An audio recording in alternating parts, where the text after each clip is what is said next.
They are intended to support discussions with the community like the one we're having here tonight. So just quickly to give you some grounding in where that is and why we're talking about a historic budget gap. This graphic that's on the screen gives you a sense of kind of what we're talking about in terms of the mismatch between revenues and expenditures for fiscal year 2025-26. So the city is legally required to produce a balanced budget matching our expenditures to our revenues. And the budget gap that we've been talking about, this slide shows you what we call the general fund, and that is essentially the most flexible pot of money. It's where our property taxes, our business license taxes, and other major taxes go.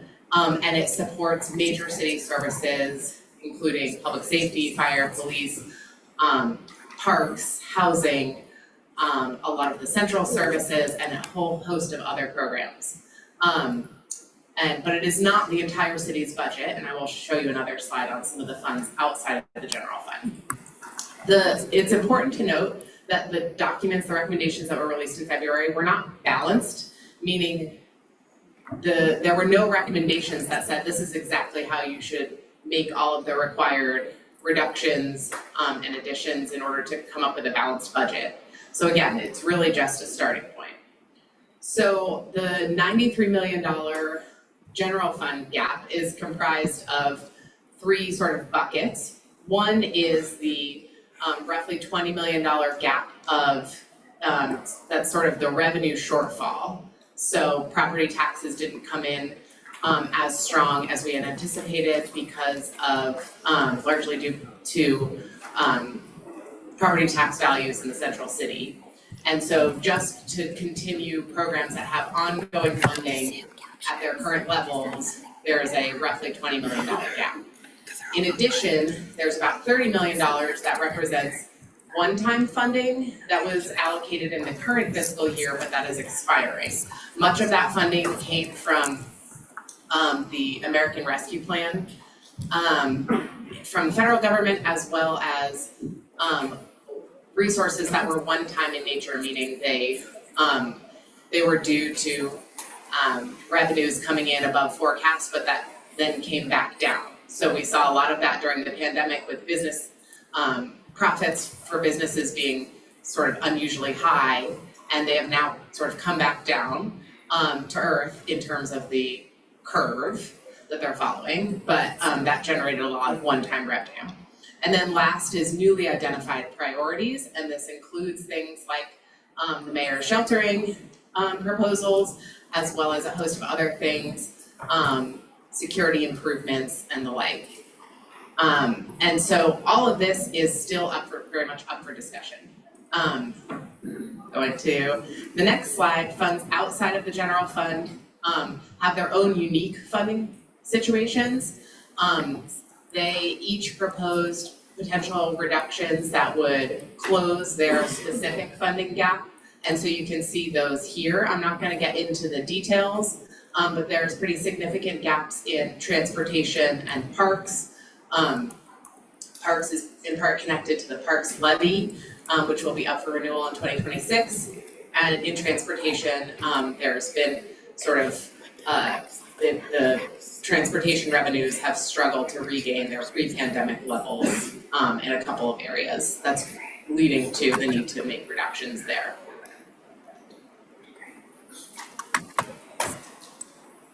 So in terms of the recommendations, here's a quick summary of the general fund. So far the recommendations identified about $17 million of reductions just in general fund in our discretionary resources.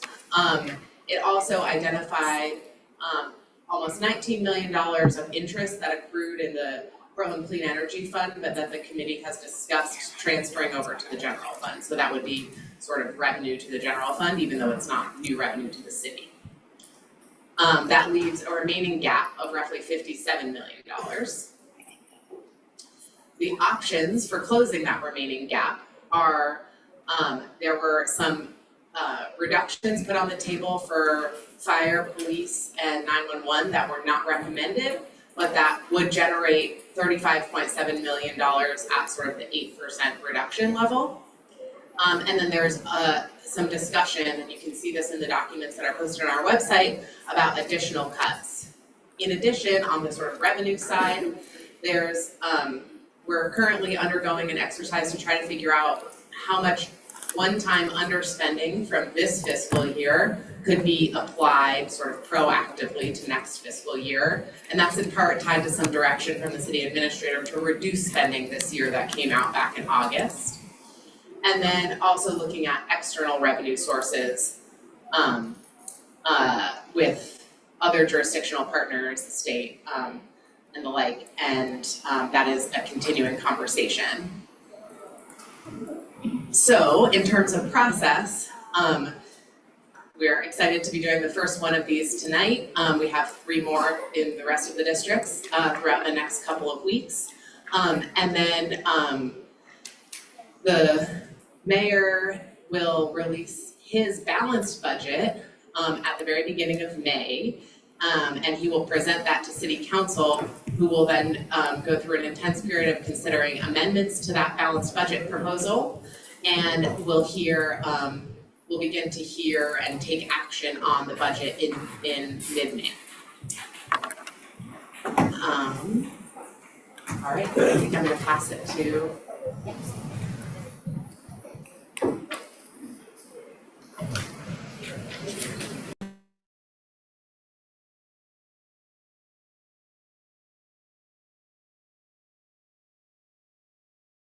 so much for coming.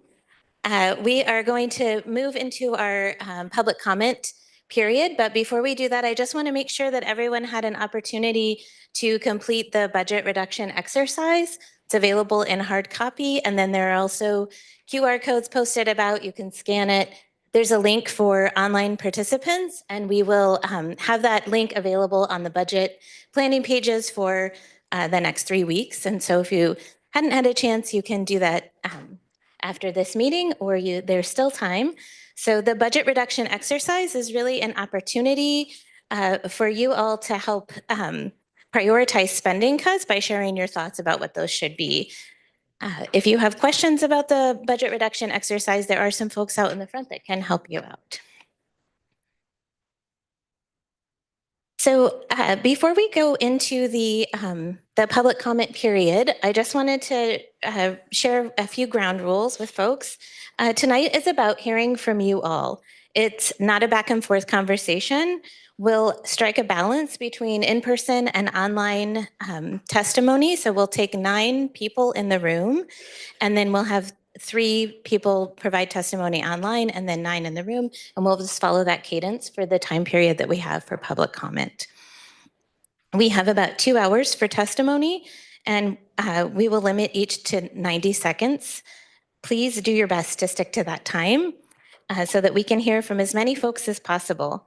The timer will be up on the screen, although it will be, it turns out it'll be a little bit small. So we do have some little notes cards that we'll be holding up in the front here so that you can see when your time clock is running low. When testifying, please state your name for the record. Your address is not necessary, and please declare if you're a lobbyist. If you're representing an organization, please identify it. So we really appreciate you coming, and we do ask for your respect for your community members, and we ask that if you are disruptive or disruptive. Sorry, I gave away my notes, and so now I can't remember exactly what I'm supposed to say, but we're just asking for you all to be really respectful, stick to your time so that we can allow for as many public comment as possible.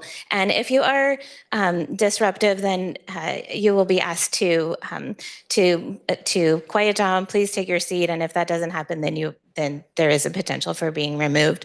If you're online, we will mute you if you go over time. Oh, thank you so much. Okay, the official language. Disruptive conduct, such as shouting, refusing to conclude your testimony when your time is up, or interrupting others' testimony will not be allowed. If there are disruptions, a warning will be given that further disruption may result in the person being muted or asked to leave. Please know that this meeting is recorded, and thank you for helping your fellow Portlanders feel welcome, comfortable, respected, and safe. If you have questions or you prefer to not provide testimony, there are some 3x5 cards that are placed at the front and around the room. You're welcome to write your question down, and those things will be added to a frequently asked questions document that's on the budget planning page. We'll be updating that document as we receive questions and then posting that for anybody that would like to see it.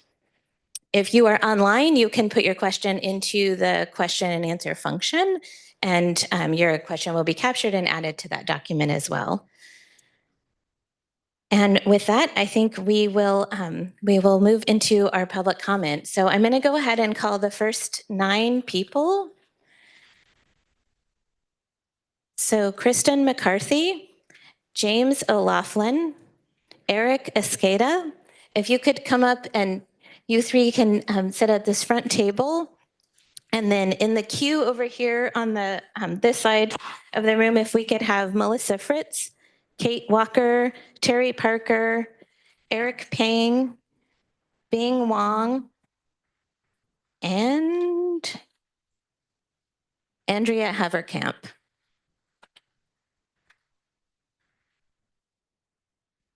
So this little box is a microphone.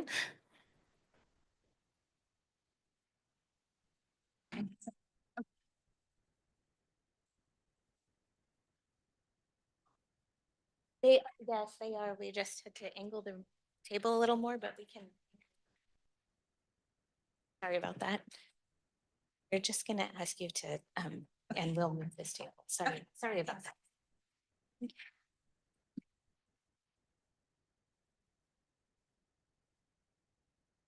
So that everyone can address that.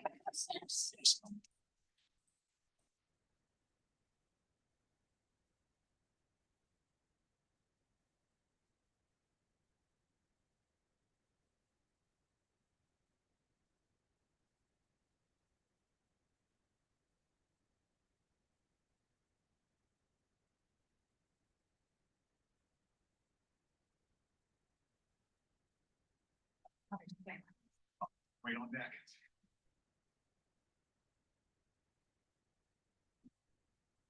I think I was there, so I could just. Yeah.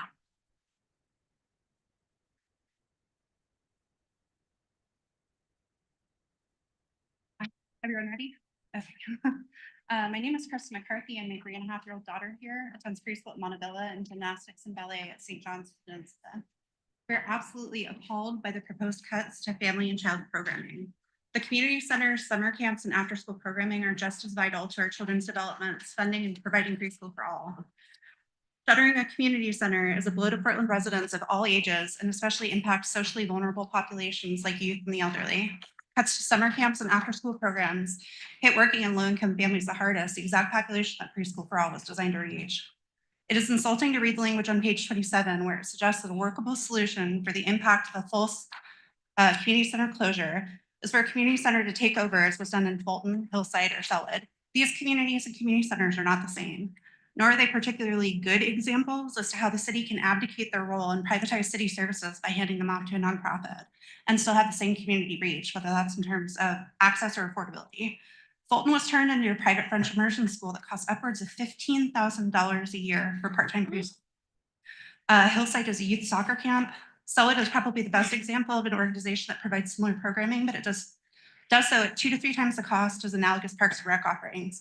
And it was made largely possible thanks to a donation by a private benefactor who left close to $1 million to ensure the continued, sorry, excuse me, I'm very nervous, the continued success of Selwood Community House. We really love for the city administrator, the mayor, to point out a single individual in Montebella, St. John's, or Peninsula Park who's capable of that.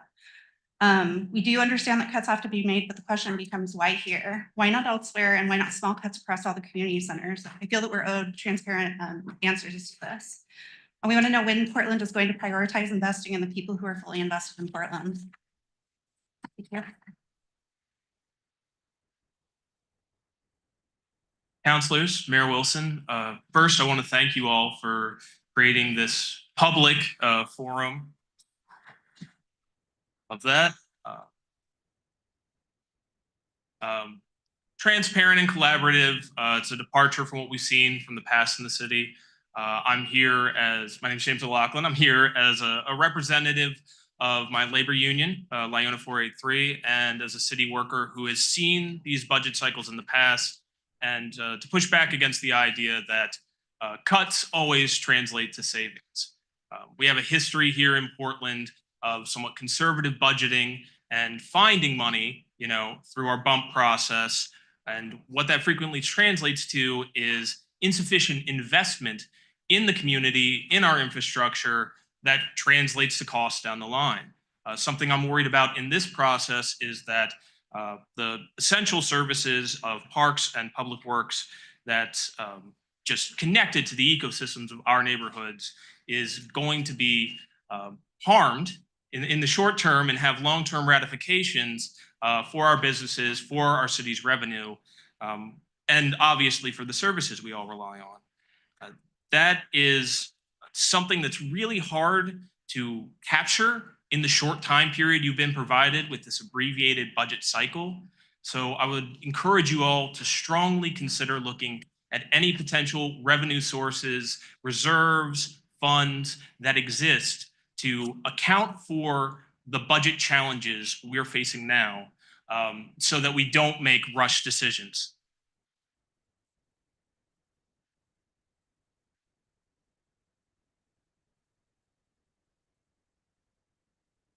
Thank you. It wasn't working anyway.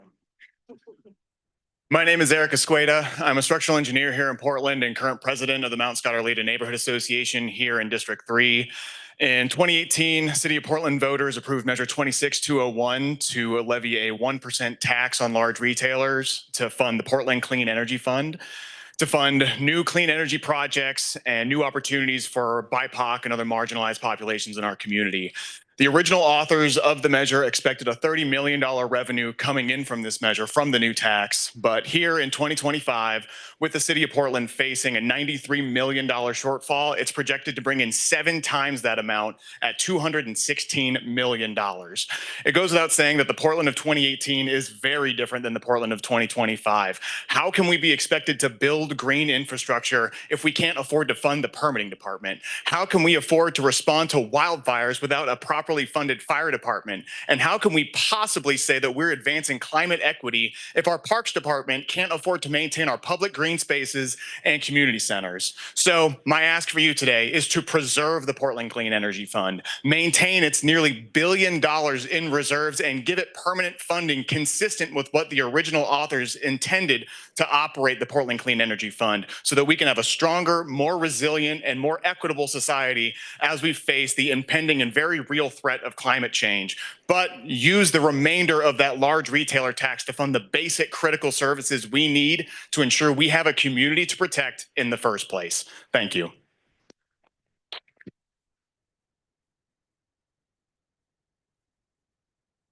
Okay, and next we have Melissa Fritz, Kate Walker, and Terry Parker.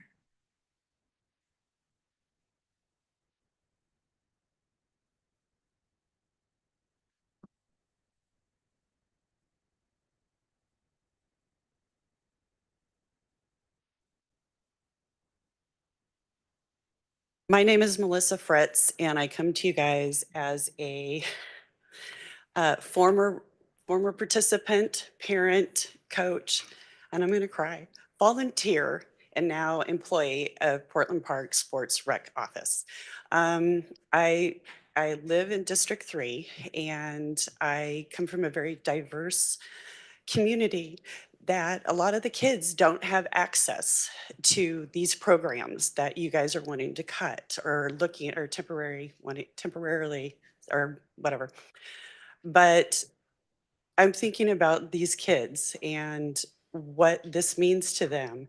And actually even telling them to come here and speak to you guys, they couldn't believe that this was something that was going to happen. Parks programs have been up there for 50 years. I mean, if it's not broke, don't fix it in a way or get rid of it. It serves the communities. It just doesn't serve the kids, but it gives the communities and the kids someplace to go and be a part of when there are not opportunities for them to do it. I live in a low income and I live in a diverse, and they don't have a lot of opportunities that a lot of the kids have.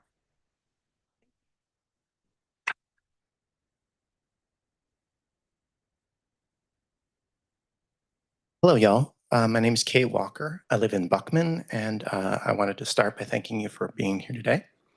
My budget request is simple. Tax the cars and fund car alternatives. I can run you through the list of reasons why cars are in cities, and I would love to, but I don't have that much time, so I'm going to talk quickly about the cost of a car. There's no such thing as a free car. A car costs thousands of dollars to keep on the road every year. The cost of burning gasoline is just one small part of that. The replacement of tires that have been torn up into microparticles.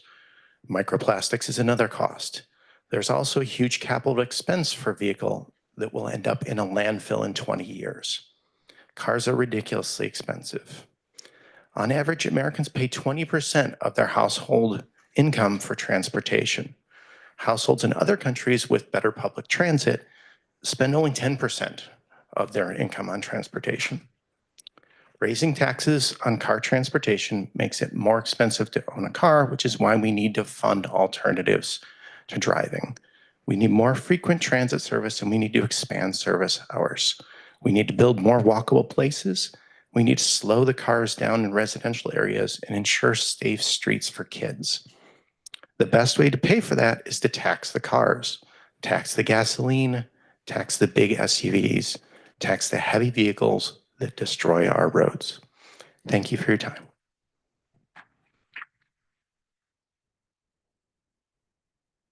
My name is Terry Parker, and I just live down the street in Rose City Park. Top priority for Portland's upcoming budget must be to protect all funding for first responders. This includes fully funding both police and fire.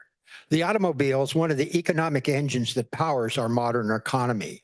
Top priority for PBOT's budget must be roadway maintenance as opposed to redesigning streets that takes away motor vehicle infrastructure, thereby increasing traffic congestion, diversion onto residential neighborhoods, and fuel consumption, which in turn adds to across-the-board inflation and increased emissions. As fact-checked and verified, one 40-foot transit bus, two-axle transit bus, can do as much pavement damage as 1,200 cars. With 40 passengers on board, that equates to the wear of 30 cars per passenger. Due to the added weight of batteries, a 40-foot electric bus can do as much damage as 25 cars, or more than 60 cars per passenger on a fully loaded bus. A way must be found, likely through the fare box, for transit passengers to equitably accept more financial accountability as it applies to helping pay for street repair and maintenance. Bicyclists also need to accept the financial accountability for that exclusive roadway space dedicated to bicycling. My overall concern is not keeping up with maintenance needs as it applies to Portland's built-up infrastructure that includes buildings and everything else will only cost taxpayers more to fix in the future. Thank you.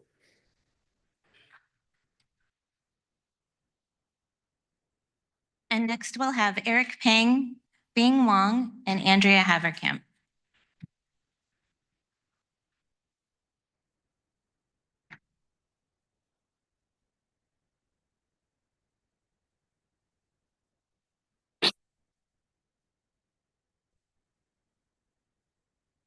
My name is Eric Payne. I work for the Parks Department, and I've worked for the Parks Department mostly in East Portland for going on 22 years. And and when I say East Portland, I mean from like 82nd and 205 out.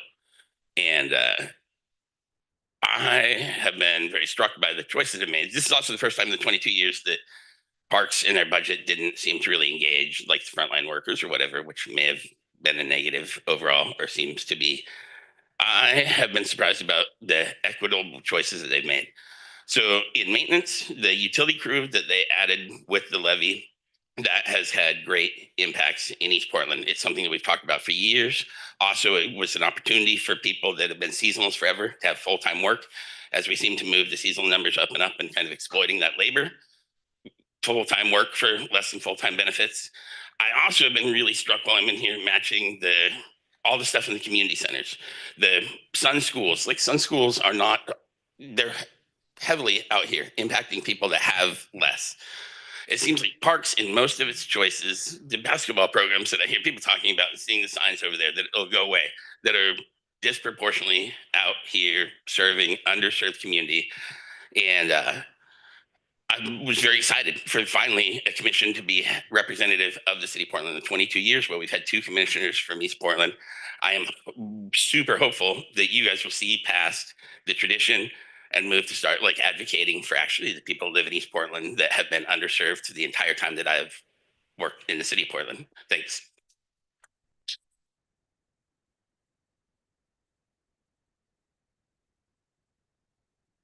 Thank you, Mayor Wilson and District 3 councilors and visiting 4 and 1 councilors. And also having this community engagement, which I hope is going to be meaningful in this new form of government. I support no cuts to the police and fire departments' budgets. The reason for tax revenue reductions is mostly due to businesses leaving the city core because of safety and houselessness issues. Until the city changes that perception, significant return to historic levels of business activity won't happen. Other boroughs will have to have deeper cuts, but I encourage the city to also use more volunteers, especially I live near Mount Tabor Park and volunteer there. I suggest a small budget savings by stopping the Portland Water Borough's Mount Tabor Reservoir's proposed interpretive signs that the community members and Mount Tabor Neighborhood Association opposes. I'm on the board. Stop the water filtration plant.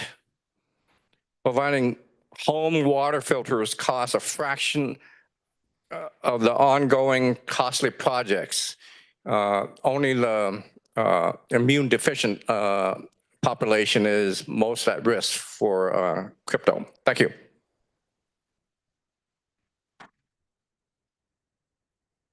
Hello, good evening, councilors and Mayor Wilson and neighbors in District 3. Thank you for this opportunity to speak. My name is Dr. Andrea Haverkamp, and I am a resident and renter in District 3. Please protect the PBOT Public Street Plaza program for cuts or elimination. This $1 million program transforms parking spaces and car-centered areas to become spaces for humans, spaces for connection. This program is bringing much needed vitality and foot traffic to neighborhood small businesses, is creating rich places for families and friends to meet, and adding vibrancy and character to our communities.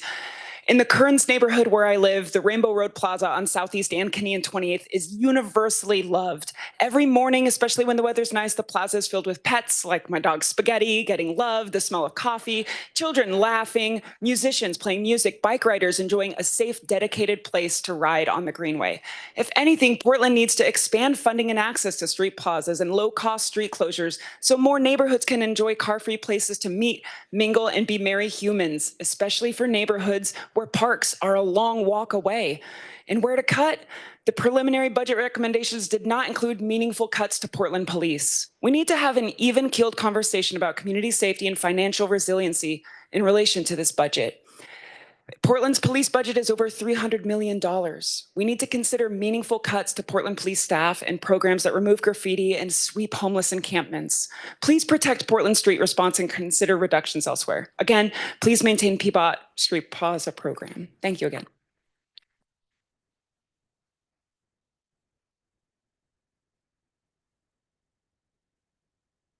And now we will take 3 online comments. First, Lisa Kostova, and then Alan Field, and then Ted Labby.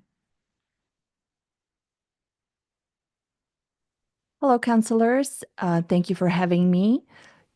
My message is simple. You get more of what you invest in.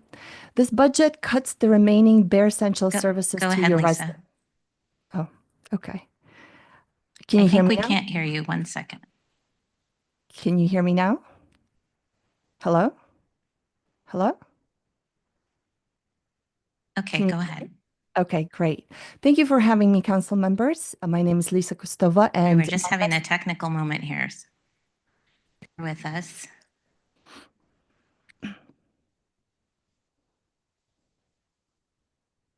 Okay, how about now? Great. Oh, Thank you, yeah. council members. You get more of what you invest in. This budget cuts the remaining bare essential services to your residents while subsidizing anyone who wants to come to Portland and live on the street. Over half of the broken down homeless cars and RVs on our street that cause massive pollution have out-of-state license plates. They somehow drove all the way from Florida and Texas, and now you're going to cut pothole repairs so that Portland Street Response can cater to these new arrivals.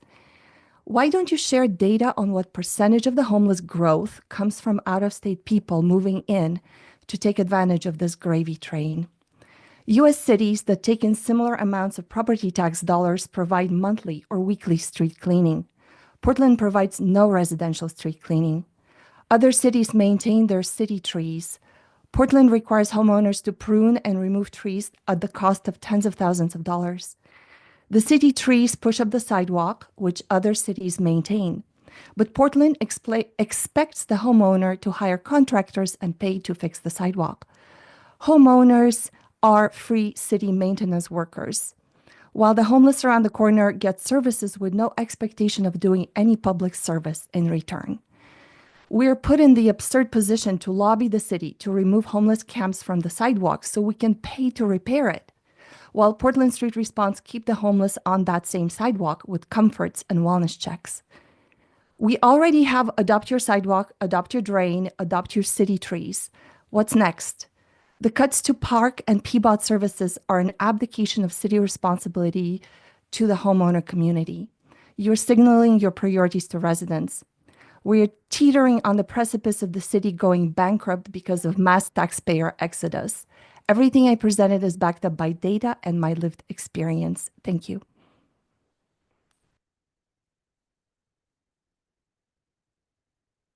And go ahead, Alan Field.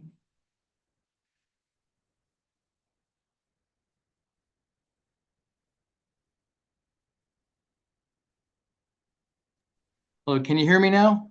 Yes. Okay, I'll start over if I can. I'm Alan Field. I live in the Richmond neighborhood in Southeast Portland. I'm on the Richmond Neighborhood Association board and am the representative to Southeast Uplift Neighborhood Coalition. So I'm testifying in my individual capacity. I'm here to urge council to restore the $80,000 proposed cut that is for funding for insurance for the 4 coalition offices and all the NAs underneath them, and not to cut the $160,000 for the small grant program. Portland's neighborhood association system is robust civic engagement and representation that happens in the 90+ neighborhoods all over Portland. In Richmond, we serve our community in so many ways, from providing waste and recycling cleanups, movies in the park, mediating good neighbor agreements and neighborhood disputes, to creating a forum for neighbors to learn about the city projects and policies, local building developments, and emergency preparedness. Neighborhood associations throughout the city provide tens of thousands of hours for volunteer service towards their neighborhoods. If insurance funding is lost, more than half of the neighborhood associations in the city will likely fold. They cannot afford the insurance. So the funds can be obtained by reallocating funds from recent staff vacancies in the 4 district coalitions. On the grant program, that is central to how coalitions support and empower small groups and organizations to do a wide variety of projects in the community. In Richmond, we got a grant to install a telehealth booth. In another organization, we installed raised beds in a local homeless camp. The grant program is very cost effective and accessible. The $160,000 can be obtained by eliminating 2 vacancies in civic life and reallocate them. Thank you.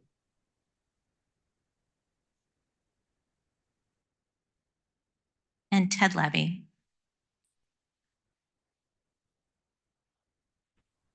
Hello, good evening. Can you hear me? Yes.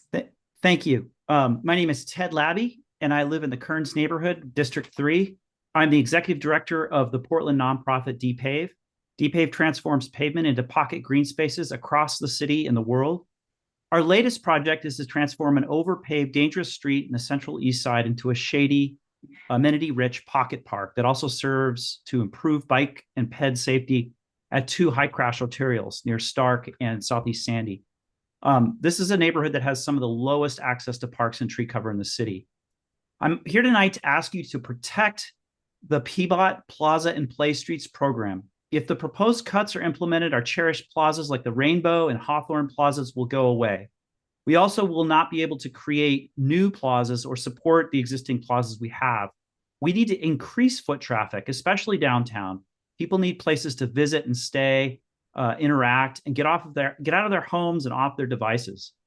We work in partnership with PBOT, and without the Plaza program, our project will be jeopardized, and the 7,000 new households that are coming to the Central East Side, which is part of the central city, will be without access to parks and public spaces. Thank you.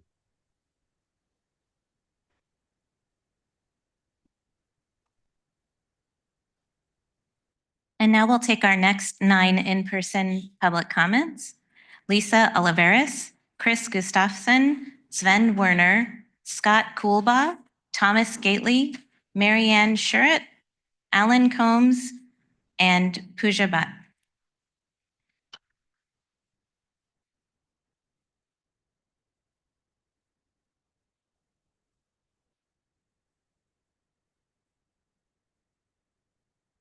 And go ahead, Lisa. Good evening, everyone. Thank you so much for your time.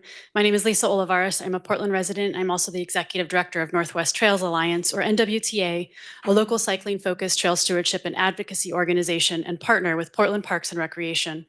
We work in partnership with Portland Parks' Sun Community Schools program across the city, including at Grout Elementary and Lean Middle School here in District 3.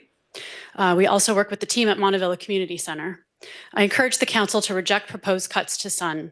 Sun schools are critical neighborhood hubs that serve families in dozens of ways. NWTA's work with Sun is to offer after-school off-road cycling programs for kids who may not have otherwise encountered the joy of engaging with the outdoors on a bike. That may sound like one small part of Sun, but it's not small to our participants. Sun program offerings like ours make neighborhoods come alive in a new way, and outdoor recreation promotes healthy physical activity and mental health benefits, like self-confidence, for Portland's kids. Sun is a critical community connection and a connection to partners like NWTA to provide these opportunities. Abruptly removing these kinds of programs from our neighborhoods will undoubtedly hurt our communities. The city's own analysis found that cutting the Sun program would have a significant negative impact on equity goals, a negative impact on public health and community safety. As a parent, I'm not surprised that the analysis also suggests cutting Sun would increase the burden on working families. Despite all of this, cutting the Sun programs administered by PPNR is currently recommended. I urge the council to take a hard look on the impacts cutting the Sun program would have and to find an alternative way forward that preserves Portland's commitments to our kids and their families. Thank you.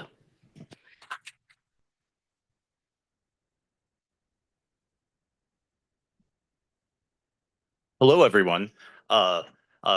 Councilors, Mayor Wilson, thank you for being here. I am Christopher Gustafson, testifying on my own behalf. I am a resident of District 3, Rose City Park neighborhood, and I am a renter. During my day job, I am the accounting lead, FA3 for the Portland Housing Bureau. In my spare time, I am the treasurer of the City of Portland Professional Workers Union. The primary thing that I'd like to speak about tonight is something that came up the other day in the Labor and Workforce Committee meeting, where the Northwest Labor Council was asked to testify.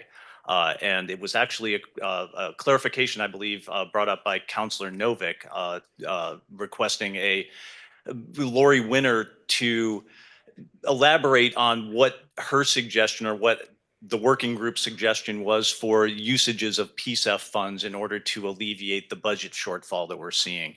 And I'd like to emphasize that we were not suggesting that there should be great changes in PSEF, but in fact, our vision is that all of the employees of the City of Portland are working in climate resiliency, and that there are currently existing programs that PSEF funding could potentially support, and in particular, the general fund supported programs in the Parks Bureau.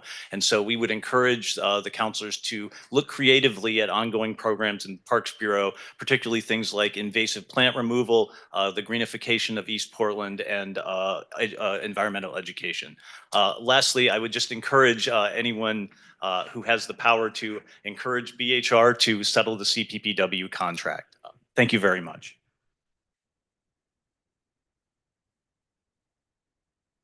Good evening, councilors, mayor. My name is Sven Werner. I'm a neighbor on the Mount Noma neighborhood, and I'd like to speak about the parks.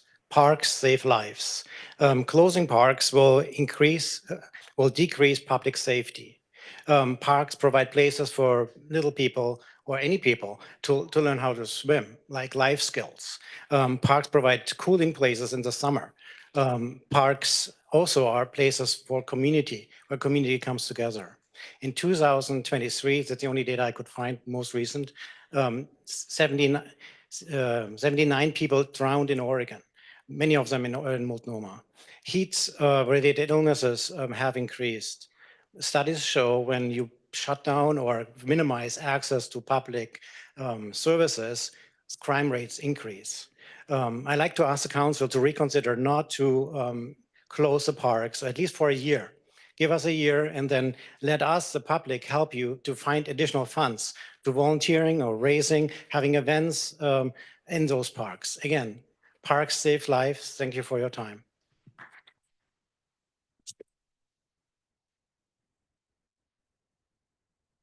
And Scott Coolbaugh, Thomas Gately, and Mary Ann Charette. And then after that, we'll have Alan Combs, Pooja Bhatt, and Cheryl Morin. Hi, I'm Scott Coolbaugh, District 3 resident. I want to talk about why we are in this financial mess and the only way out.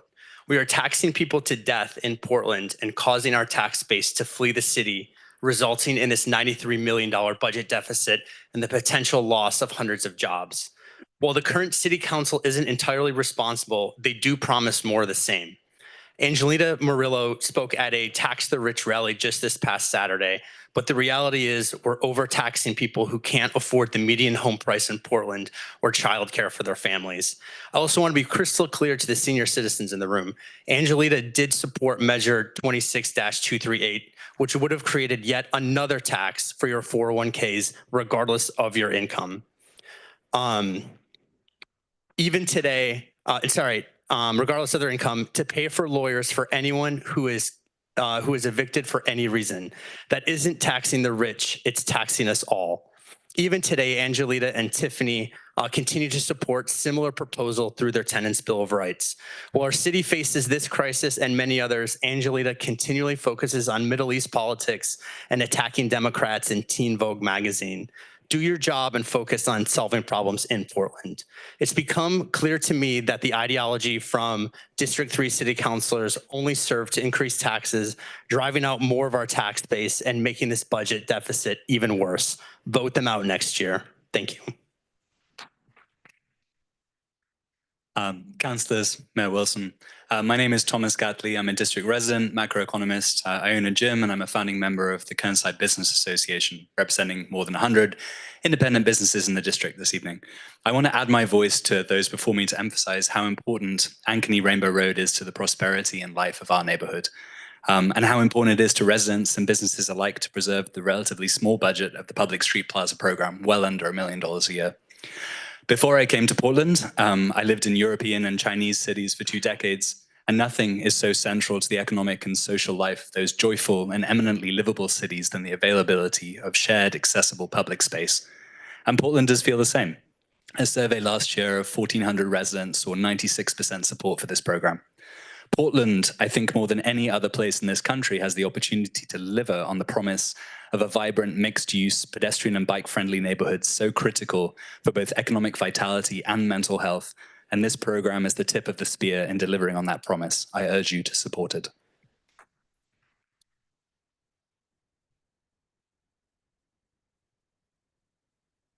And Marianne Schwab. Okay, we'll go with Alan Combs, Pooja Bhatt, and Cheryl Morin.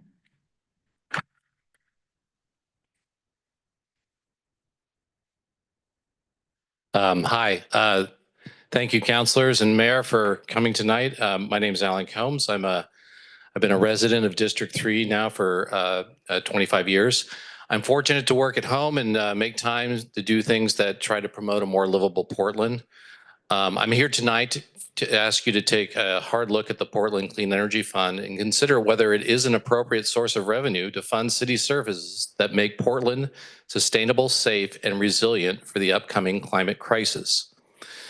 People have already talked about the PSEF. It's a 1% tax on revenues applied to large retailers. I and 65% of voters in Portland voted for it in 2018, but we were also told that it would collect $30 million a year. As it's already been mentioned, it's collected 5 or 6 times that amount and has amassed $650 million. I think the amount stockpile is around $500 million. Going forward, the average revenue is projected to be $200 million a year.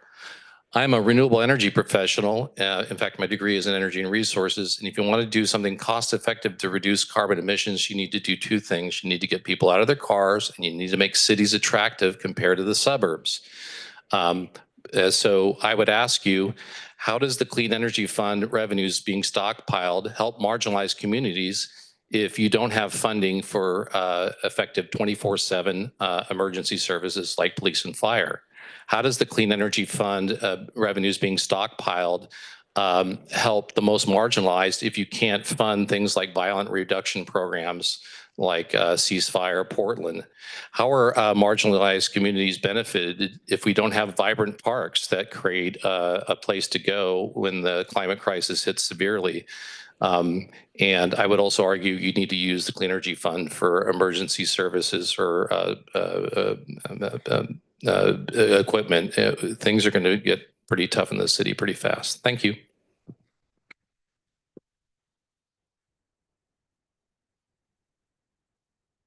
Hi, my name is Pooja Bhatt, and I am here as government relations providing testimony for superintendents at Multnomah Education Service District, Reynolds School District, Park Grove School District, and David Douglas and Centennial School Districts.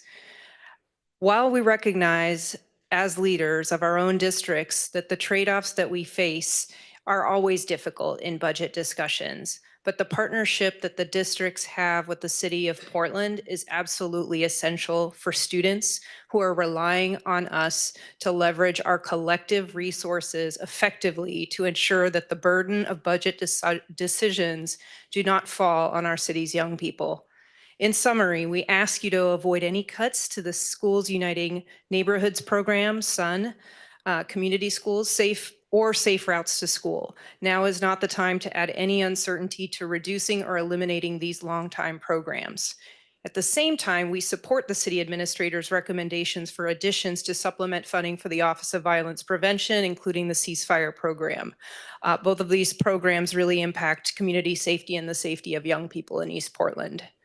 So specifically with SUN, we understand that the city is contemplating the elimination of the SUN Community School Program, of which Portland Parks and Recreation has been a critical partner for decades. This nearly $3 million cut will close 11 SUN sites across 4 school districts and create a void of safe spaces for young people to gather and to be cared for across our districts. We really urge you to look at SUN and value this program that has had a long time impact on our communities. Thank you.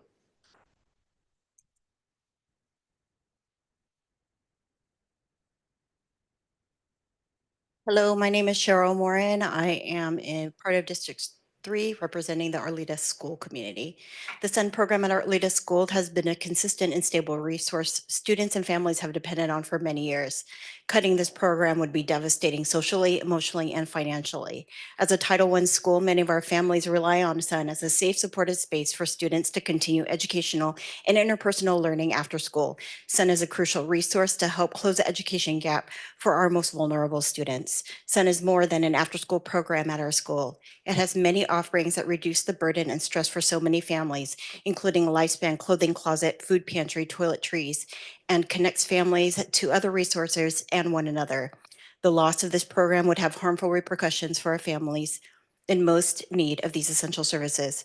Our students at the Arleta SUN after-school program are provided many opportunities for holistic growth, from enhancing critical thinking to realizing the strength of collaborative efforts to building confidence. Our students benefit from the consistency SUN offers. Being fed supper in the after-school program meets the necessary physical need. Spending time with friends and being surrounded by caring adults meets an equally important social emotional need. Without SUN, some students would return to empty homes with empty stomachs, have a higher probability of making poor and uninformed choices, or potentially get into trouble while parents are away at work trying to make ends meet. Please do everything you can to keep SUN at our schools. Thank you.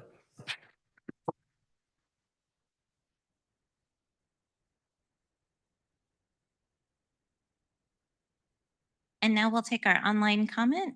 Susan Lindsay, and then Catherine Mack, and then Walter Johnson. Go ahead, Susan. Hi there. This is Susan Lindsay. I'm co-chair of the Buckman Community Association. However, I am speaking on my own behalf tonight. Thank you, Mayor Wilson and representatives from District 3 for holding this. I am quite concerned about the proposed cuts to the insurance for the neighborhood associations.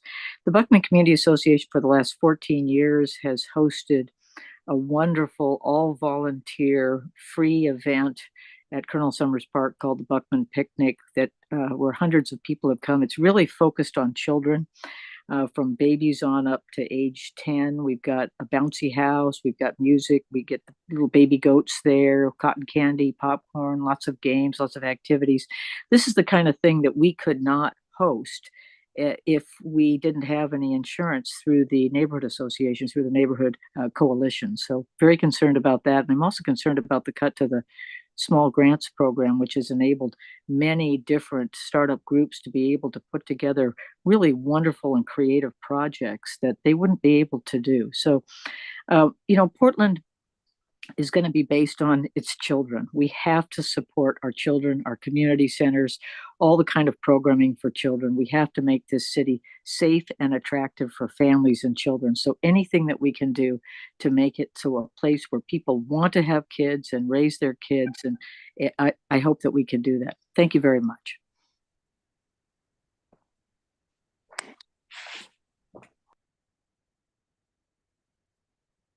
Go ahead, Catherine.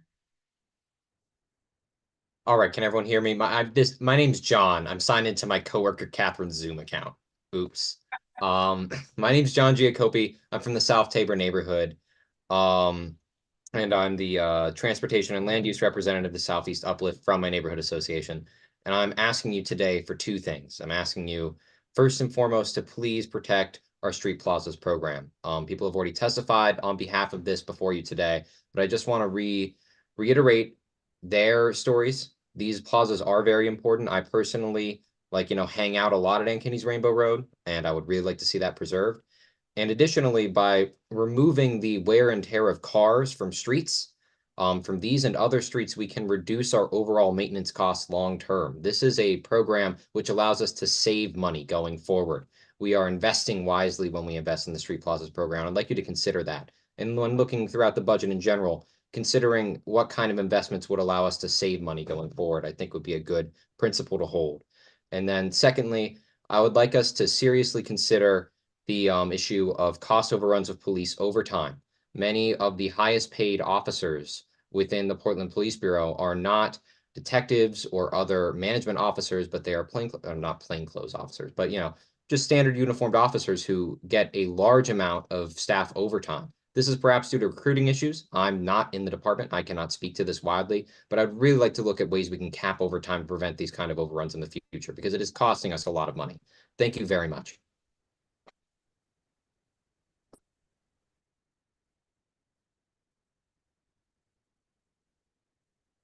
And Walter Johnson.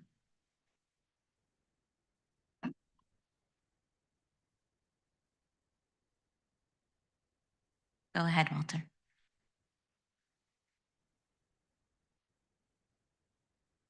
Hello? We can hear you.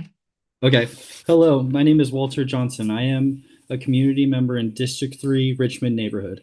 I am here to express my strong support for securing funding for the Portland Fire Chat Team. This program is vital for our community for that it frees up fire resources to focus on higher priority 911 calls, ultimately improving emergency response efforts across the city. When I was younger, several of my friends experienced overdoses, and I deeply wish that a program like the Chat Team had been available at that time. The support that the Chat Team provides, especially in assisting individuals with getting connected to proper clinics and resources, would have been invaluable in those moments. I urge you to consider the immense value that the Portland Fire Chat Team brings to both the community and our first responders. Thank you for your time.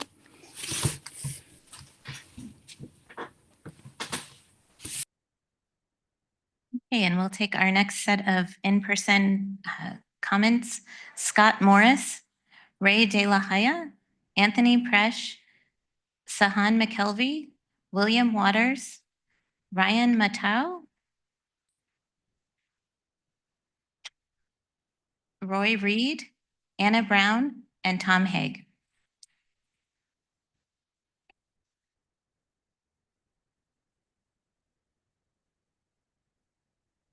Hi, board. My name is Scott Morris. I'm here with Portland Parks and Recreation, but I am speaking for myself. I'm a resident of Region 3, District 3, whatever the nomenclature is. I'm a carpenter for Portland Parks. I'm also the current locksmith for Portland Parks and Recreation, the sole locksmith. So I keep the bathroom doors open. Just give you some insight into what I do. So as some of you may know, Parks is the #1 source of restrooms for our unhoused population. So when people complain about feces on the street, we're the people that make sure that feces goes to the proper place. I'm going to keep it brief and just tell you this. I'd like to invite all of you to come to Mount Tabor Maintenance Yard anytime. I'm there Monday, Tuesday, Wednesday, Thursday, and Friday. Come on down. Don't bring management with you. I'd like to show you around, show you what we do, have you meet the people that are actually keeping our parks open. You're hearing a lot of people here talk about how much they love parks. Parks is the heart of this city. We're the hand of that heart that keeps that heart pumping. Thank you.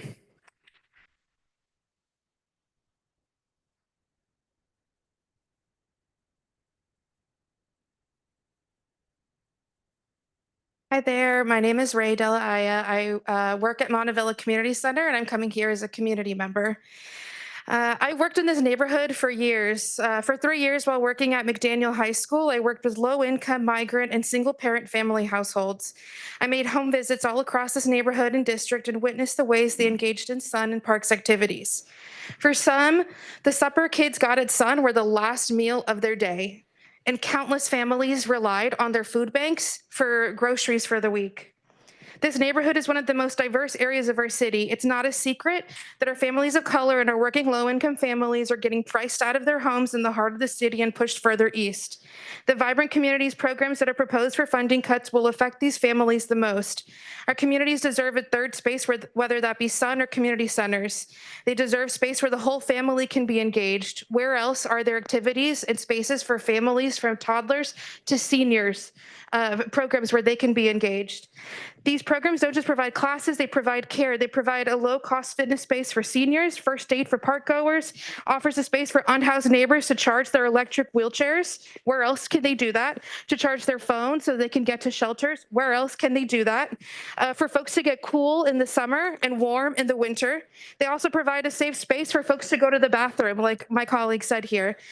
They also provide a space for a free and safe space for our youth to be healthily engaged, especially in areas where gang violence is prevalent. Our community centers provide space in the form of consistency, reliability, resource sharing, and compassion, things that spreadsheets and budgets could never capture. I plea and ask you to reconsider cutting our community centers and cuts to Vibrant Communities programs. Thank you.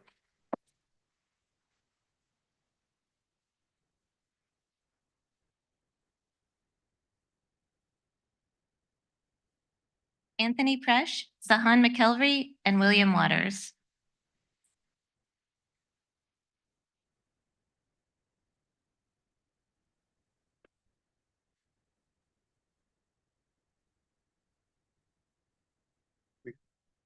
Hello, City Council chairs and members of District 3. My name is Anthony Rest, and I live just east of the river. I work at a grocery store, like to walk my dog down the East Bank Esplanade, and on Saturdays, go to temple in the area and practice with other members of my religious community. I also suffer from mental health issues. I deal with this with medical professionals, but if I have an exceedingly dark day, I would not feel safer with several heavily armed officers kicking down my door. Portland Street Response is a necessary part of community engagement for dealing with mental health crises with proven results, lowering police overtime and thus saving us money. I do ask if the Portland Police have time and money. If the Portland Police have time and money to send groups of uniformed officers to 2 separate town halls, how is the Bureau that strapped for cash? No bureau should be protected from cuts while others face disproportionate slashes. The burden should be shared. Portland is what the community makes it. Thank you.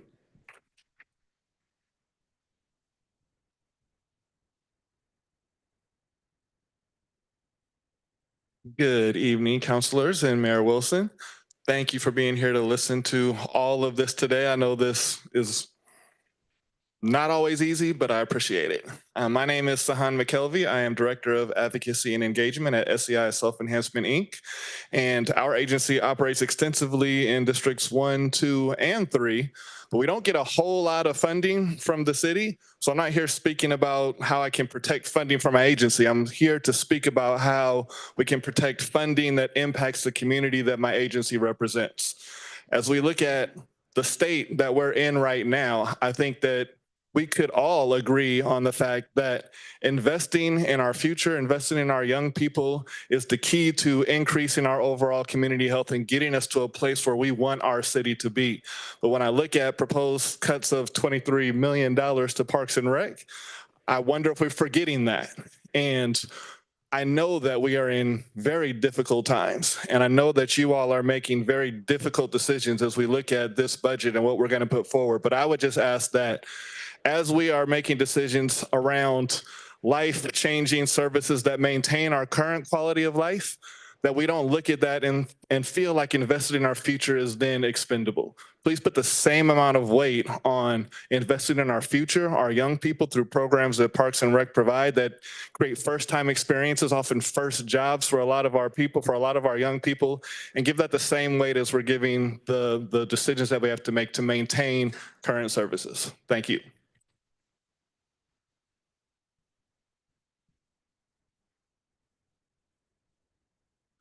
My name is William Waters.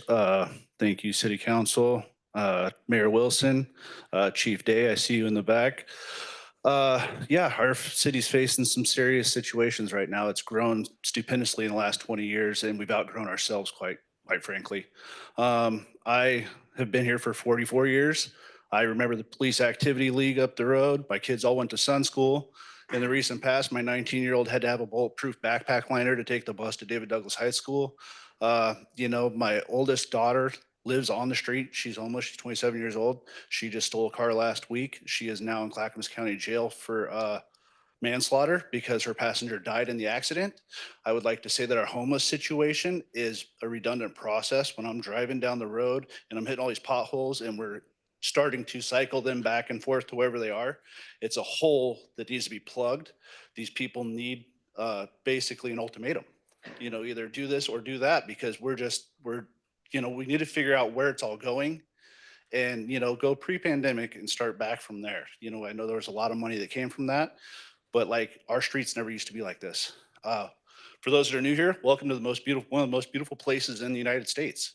You know, this is my home, but, you know, self-employed, you know, owning a home, I'm about to be taxed out of here too. You know, I love it here. I don't want to go, but our circumstances are grave. And I hope we can find the solution.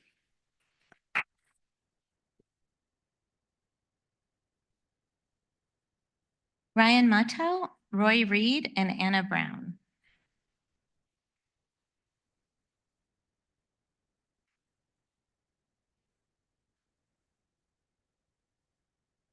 I just want to say I'm really excited to greet my city councilors from District 3 here and the rest of the council and the mayor.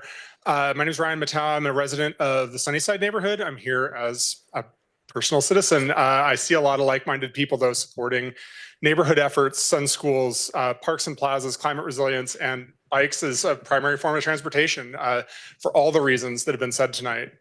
I know that you have a lot of difficult decisions in front of you. I'm not here to advocate for a specific program, but instead a focus on people. Really to focus first on people. The people are the people who are living without or in insecure housing, the people who are dying in traffic violence, the people who rely on services such as camps and community centers in our schools. And the investments that we choose to make now in the toughest of times will truly show who we are as a community, as a city, and we need to be thinking about those people. Thank you. Good evening. My name is Rory Reed. I live over in Cully. I work down at for Portland Parks and Rec over at the Mount Tabor Maintenance Yard. And this is great. It's great to have a new system where this happens. I want to make a case for my labor union. specifically for 483 rank and file. And I want to make a semi-adversarial competitive case for them. I'm saying I'm not sure where you need to cut, but I don't think you actually do need to cut at 483. Very simply, 483 is actually the front line. If there's a class system for city employees, well, we're not at the top of it. These are utility workers who drive our trucks. They're utility workers at parks who clear brush. They're park techs who literally empty trash cans. They're the ones who get to go clean the actual bathrooms. Our rec staff, these are the people in the community centers actually interacting with the public. If you cut us, people are going to know it. So I'm almost out of time, which is probably for the best. I want to say that over the last 5 years, we picked up something like 18 analysts in the office. We picked up 51 coordinators. We picked up 7 managers. We picked up about 25 supervisors. Who are we cutting? We're cutting 8 out of the 14 utility workers. We're cutting 18 rec staff on top of the 19 that we lost in the last 5 years. We're cutting 6 maintenance staff. I'm talking carpenters, painters, the people that clean gutters. And I'm talking 3 park techs. Rory, We hired a lot of people in the Thank you last for your couple of comments. We're at time. Yeah.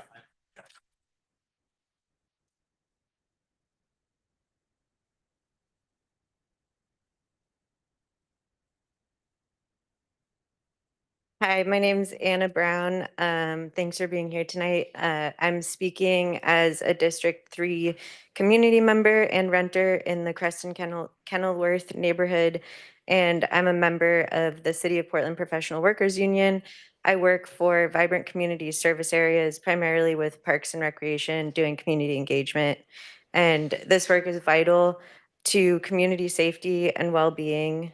If you've ever been to Arrow Heights, I helped lead the opening and engagement there, and my team has done robust engagement throughout the project's lifespan, which included leading a diverse public advisory committee to ensure all community members were represented and heard.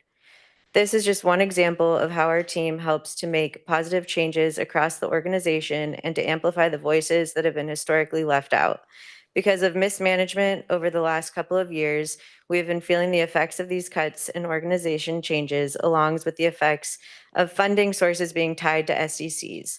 Like so many have spoken to tonight, the programs and partnerships that serve our communities will continue to feel the pressure of these cuts. City infrastructure like communications and community engagement are critical to Portlanders. Bureaus and programs cannot get information out to Portland and hear from Portlanders without us. It's crucial that the middle management and administrative bloat is addressed and funds are allocated to programming, partnerships, operations, and maintenance, and our future generations. The city must invest in the workers that provide these essential services to the most impacted in this district and all Portlanders. And lastly, I request that you encourage the city bargaining team to settle our contract.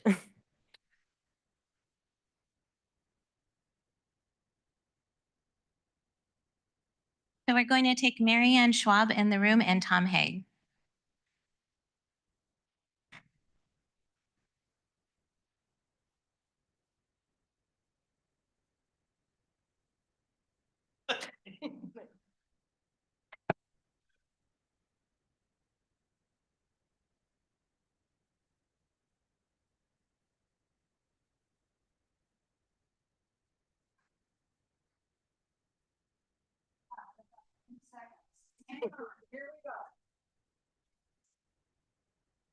My name is Marianne Schwab. I live in the Sunnyside neighborhood. I'm now 81 years old and I'm losing patience.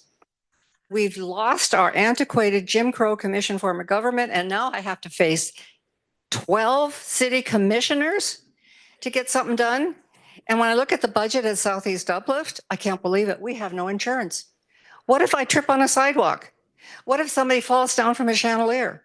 We need insurance when we have citizens going out working to help the city make our city better. I want Portland again, people helping people. Whether you're getting on the bus and they try to help me figure out whatever that chair is that I get to sit down with my walker, that's Portland. People helping people. I live 1 block from Lowhurst Playground Park. You have no idea what's happened to your park. And did you know it's not finished? It's been put together way back when, in the 20s. We have not finished that park. I worked with 5 neighborhoods on that when Jimmy Carter was elected president. At the same time, I worked trying to get support for the Washington High School Community Center for Inner Southeast. There's no money. Had it not been for Amanda Fritz, we still wouldn't have any parks fixed. And what happened? Somehow, parks was used as petty cash. Petty cash. We played a lot of golf. Boy, did we play a lot of golf. And you had a lot of business picnics at Lowhurst Park. But there hasn't been one picnic since Jimmy Carter was there because they took our kitchen away. And the man that gave us $750,000, we did a lot of park for the children's park. But what we did not do is put the kitchen up where it was closer to the park. Those dollars disappeared. We still, even the park representative who was helping us on that committee, she didn't know what happened to those dollars. Marianne, thank you I for am your angry comments. and I really support, let's work together to get these 12 commissioners not to fight over 2 pence and let's finish a job. I'm going to live to be 107 and I want to jump in that pool. Thank you very much.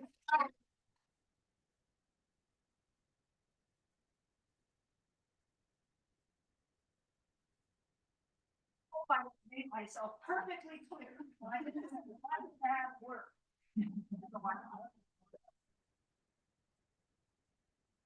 Hello, counselors and Mayor Wilson. I'm going to tell you a quick story that I think is both unique and universal. Ever since I've been a kid, I trained really hard to be a great athlete.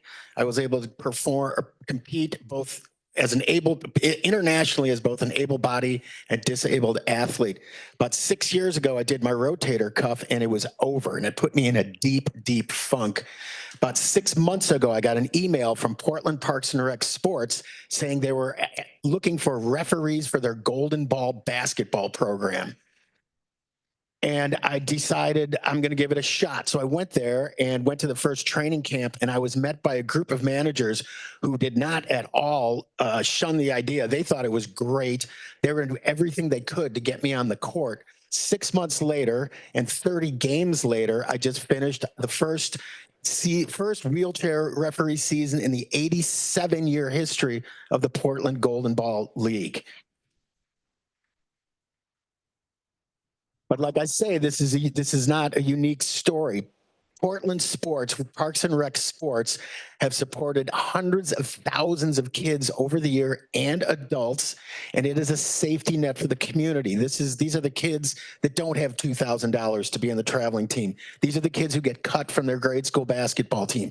These are the ex-athletes who have nothing else to do but try to be a referee.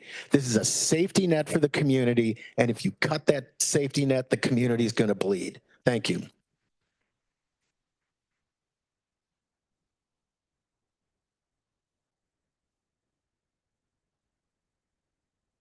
And now we'll take our next 3 online comments. Tiffany Blackman, Karen Shearer, and Hannah Wallace. Go ahead, Tiffany.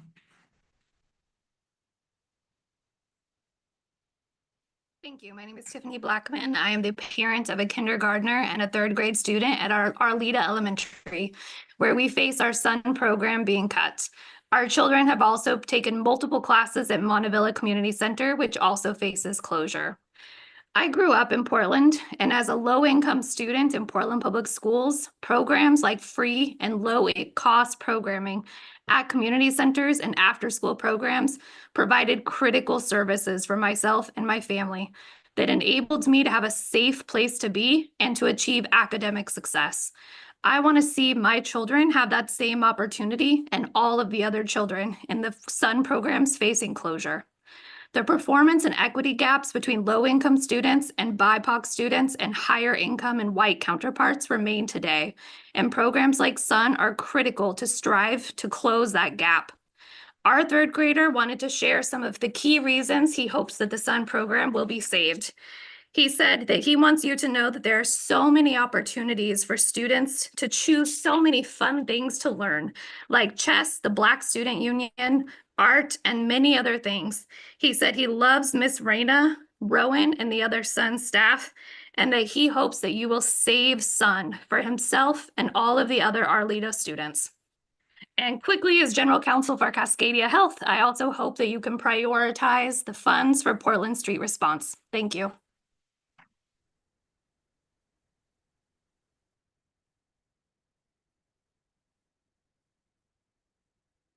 Karen Shearer.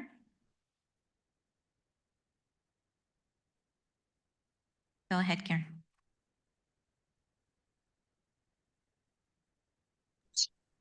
Okay, can you hear me? Yes, we can hear you. Okay, so my name is Karen Shearer, resident of District 3 and business owner in District 4, and a member of Stadium Hood. More taxes are not the answer. As we all know, the root cause of the revenue shortfall lies in the alarming trend of businesses and residents leaving our city. Families are relocating to areas that promise better opportunities, lower taxes, and improved quality of life. Small businesses, once the backbone of our community, are closing their doors or moving elsewhere, taking with them jobs and vital revenue that our city desperately needs. In light of the situation, I urge the city government to prioritize the needs of taxpayers. It is essential that we focus our resources on creating an environment that attracts businesses and retains residents. While it is important to some to support our homeless and those struggling with addiction, we must not forget that the core responsibility of our government is to serve the taxpayers who contribute to our city's revenue. We need to invest in initiatives that promote economic growth, enhance public safety, and improve our infrastructure.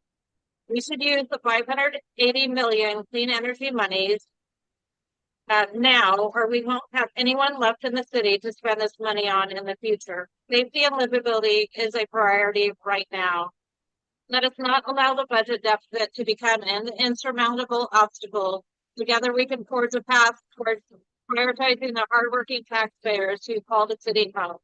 Thank you.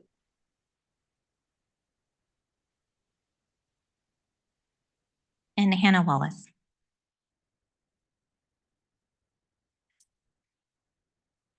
Go ahead, Hannah.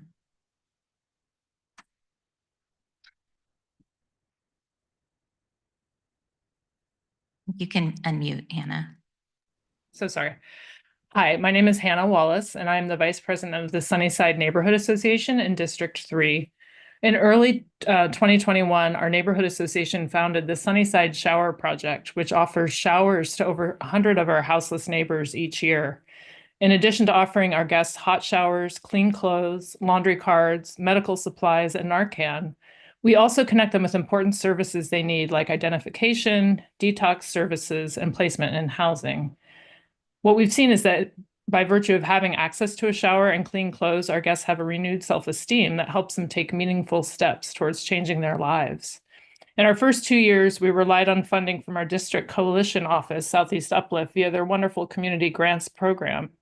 We were awarded a small amount, $5,000 in both 2022 and then 2023, which allowed us to continue offering these vital services for our most vulnerable neighbors.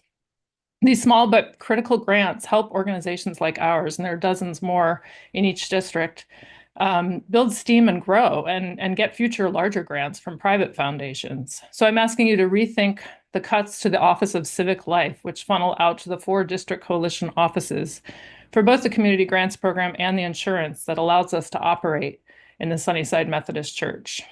Thank you. And also please do fund Portland Street Response.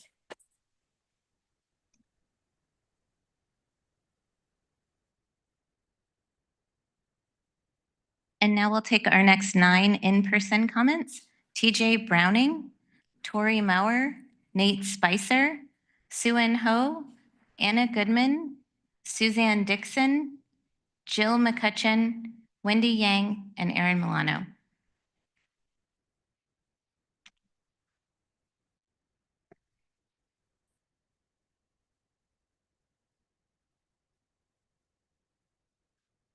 Good evening. I came here prepared to advocate for police, PMO, and parks. And instead, I'm overwhelmed with sadness, frankly. Proposals like parks instead of programs, street plazas, closing Sun schools, eliminating good programs completely. This can't be the solution. We can't use a chainsaw and just cut huge things out of our daily lives. We're watching that chainsaw process going on at the national level, and I'll tell you, it's not going well. We need a scalpel. We need to go through all this with a very fine eye. Listen, I know this isn't going to be popular, but could we all do our programs for just a little less? Can we keep street plazas for a little less? Can we do park maintenance for a little less? I know Portland. People care about this city. They're going to step up and they're going to help, but they can't replace an entire program. Pitting neighbor against neighbor, eliminating entire programs, it makes me sad for Portland. All programs that we're advocating for, can we just do it with a little less?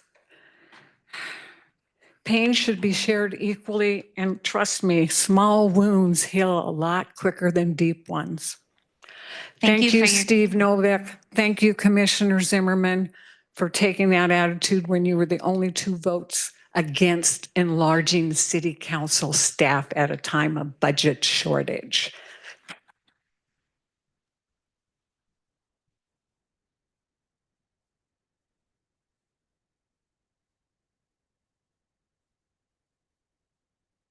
Hi, my name is Tori Maurer, and I'm here to speak about the cuts in vibrant communities specifically. I've read through all of the specific cuts, and my perception is that the city administration and upper management is trying to protect their large salaries by threatening service cuts to community centers and park cleanliness. And all of this is in an effort to get the public to approve an increased levy. I do not believe that voters should be forced into a crossroad like this by having to choose between essential community programs and a tax increase. I urge you city council folks to consider cutting from administration, management, and analysts as opposed to closing community centers, laying off essential workers, and reducing basic services in our parks. Please do what's right for our community. Thank you.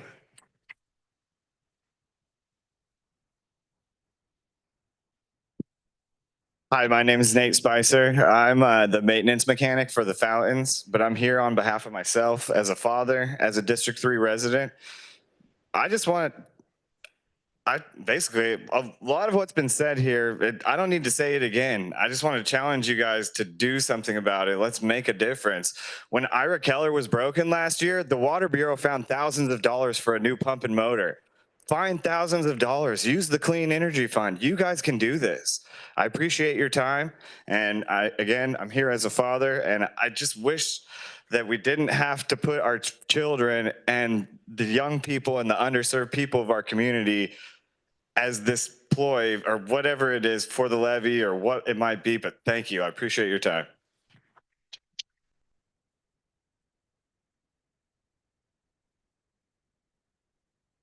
Suen Ho, Anna Goodman, and Suzanne Dixon.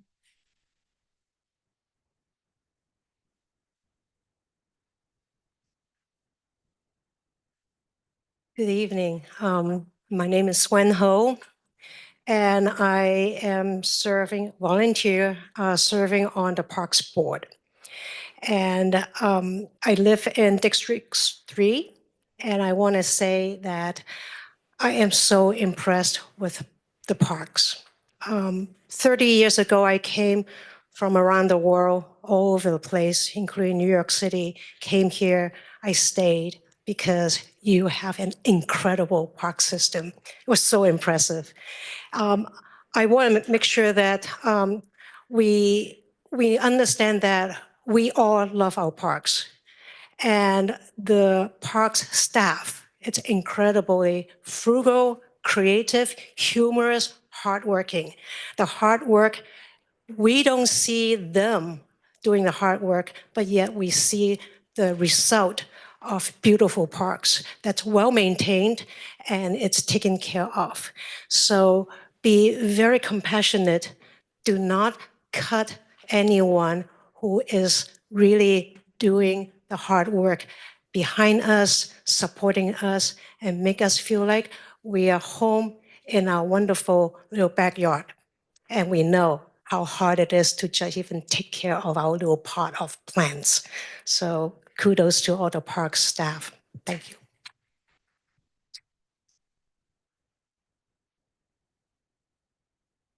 Hi, my name is Suzanne Dixon, and I'm here as a resident of District 3.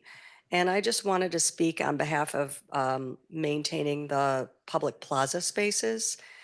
According to the city's own data, plazas receive strong support with 96% of surveyed respondents recognizing substantial community benefits and 97% agreeing that plazas enhance safety and vibrancy, which is an 8% increase over 2023.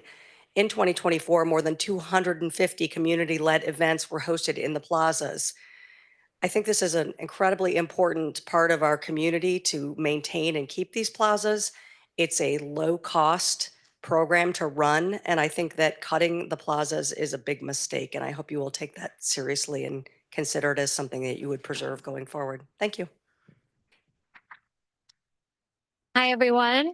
My name is Anna Goodman. I'm a parent and resident of District 3 in the Woodstock neighborhood.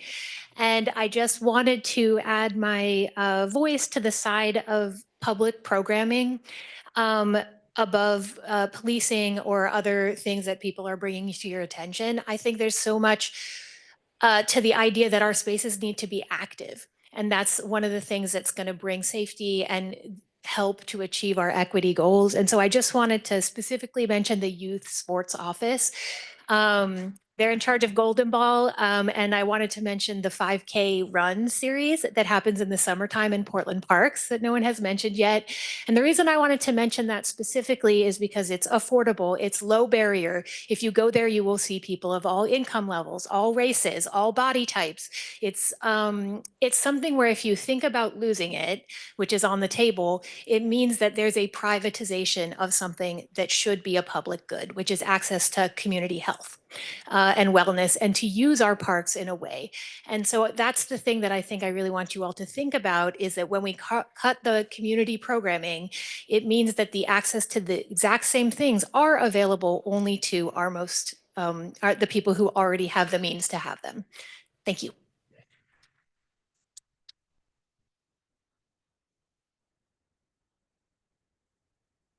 Jill McCutcheon, Wendy Yang, and Erin Milano.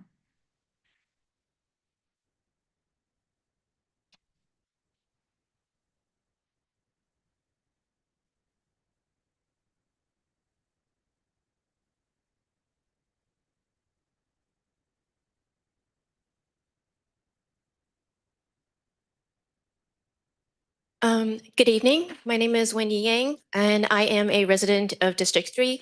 Thank you, Mayor Wilson and councilors for holding these listening sessions. I also want to speak about the importance of protecting the PBOT Street Plaza program. When we cut programs that create welcoming, vibrant places like street plazas, public gathering spaces, and community-driven placemaking initiatives, we don't just lose amenities, we lose what makes Portland a city people want to visit, live in, and invest in. Street plazas and public spaces aren't just about aesthetics. By providing joyful and accessible places where people linger, they drive economic activity, empower communities, reduce crime, and improve our health. When people feel invited to linger in a space, they visit local businesses, spend money, and strengthen our city's economy. And when people, residents, schools, neighborhood associations, businesses, and community organizations are invited to design street spaces, it empowers communities, increases joy, reduces home turnover, and promotes ongoing stewardship of our spaces. As the originator of street paintings and free libraries, Portland has long been known for its creative, people-centered spaces.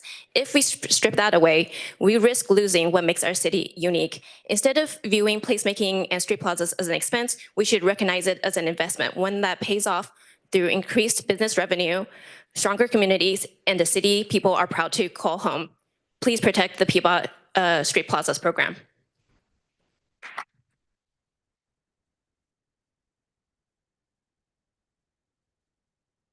Hey, my name is Erin Milano. I live here in District 3 with my family. Public safety, streets, and municipal infrastructure like parks are my top priority. If we can't get the basics right, we shouldn't be in the business of creating new programs. I have two areas of particular interest. One, administrative efficiency. I spent way too much time this week trying to navigate across the Bureau's org charts. There are too many overlapping functions across city divisions, and the org chart is way too deep. Flatten it so that staff can spend less time in meetings and more time creating outcomes for constituents. You should leverage the new government structure now to reduce administrative overhead to maximize the effectiveness of the dollars we have to make it easier for citizens to find the resources that are available and to find the resources that are available. Number two is PSEF. We should use the dollars.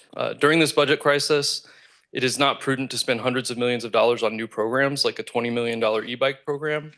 All dollars should be used to address one of our many local crises and attract new businesses to Portland. We can do so while maintaining fidelity to climate goals. PSEF funds could support road repairs that improve fuel efficiency for vehicles that use them and reduce microplastic emissions, accelerating housing development by funding and accelerating permit reviews for efficient projects, or park maintenance and fire prevention to avoid catastrophic climate impacts. Thank you all for being here. Really appreciate you making the time.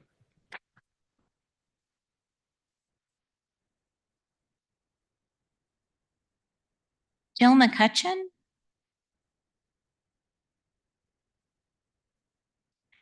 Okay, we'll go to our the next three online folks. Stacy Brewster, Anna Cox, and then Taylor Ford. Go ahead, Stacy.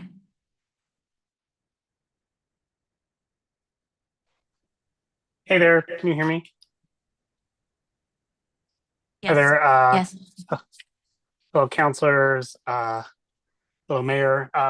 From those attending at the webinar, we can't see anybody on the dais, so there's probably more people to thank. I do want to do a big shout out to the ASL interpreters that have been working so diligently to make this entire meeting accessible for people with disabilities. Thank you. My name is Stacy Brewster. I'm a longtime resident of the Creston Kenilworth neighborhood in District 3 and a proud city worker since 2008. First as a staffer in City Hall and now as a coordinator at the Portland Bureau of Transportation, focused on communications. I'm also a member of the City of Portland Professional Workers Union, or CPPW, which, as you may know, is currently in mediation with the city to settle our first contract. You are all here because you know that the heart of this city is its people, its neighborhoods, our local small businesses, and all the public spaces that connect us. So too, at the heart of this budget should be the people that do the people's business. You've already heard tonight some of the reasons city workers are under incredible stress right now. Pair that with the broad attacks against public employees and marginalized communities at the national level, and you can see why some of us are incredibly disturbed by the city administrator's budget documents. They're wrong.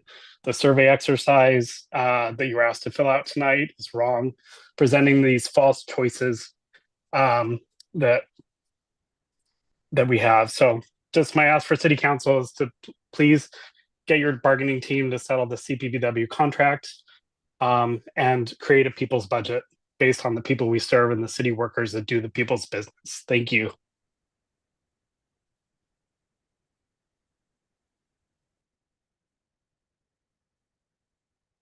Anna Cox.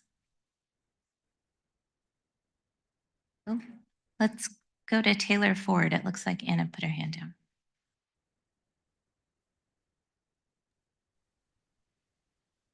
Hello, can you hear me? Go ahead, Taylor. Yes. Good evening. Just want to say thank you, Mayor Wilson and our councilman here before me. I don't mean to regurgitate a lot of the things that have already been said earlier this evening. With the proposed budget cuts to possibly shut down some of the community centers within the city, with me being a resident of District 3 and then also living in Portland all my life, I just want to say, these aren't just social gathering spaces for you to just congregate and just mess around and hang out. These are literally integral parts of the community and safety nets for what make up Portland. You know, the wraparound services that they provide, you know, the recreational programming, preschool programming, these are essential needs that people, especially BIPOC community members, need to get by day in and day out. If Portland is the city that works, then we need people on the ground who can work for people within the city. So I'll just strongly urge you to find other ways to help close the gap within the budget cuts or pull from other revenue streams. You know, just being someone who's seen the progression of this city, I know that the youth within the city have a lot of strong promise, but we need support systems and resources to help them as well. You know, without these spaces, there are a lot of things that, you know, folks can get into, and, you know, they're not always positive avenues. And these provide community spaces for relationship building and also just progression and self-development as well. Thank you.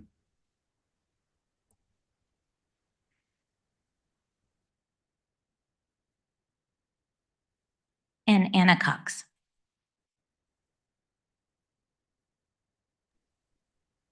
Hi, thank you for letting me speak. My name is Anna Cox. I'm a parent at Lane Middle School and the president of our PTA at Lane Middle School. And I wanted to speak about the proposed budget cuts that are affecting all of the SUN programs that are operated by the city of Portland, including the one at our school.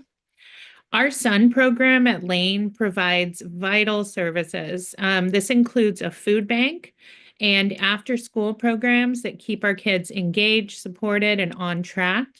For instance, several of our students are maintaining their grades at Lane because they are participating in SUN tutoring so that they can play SUN sports.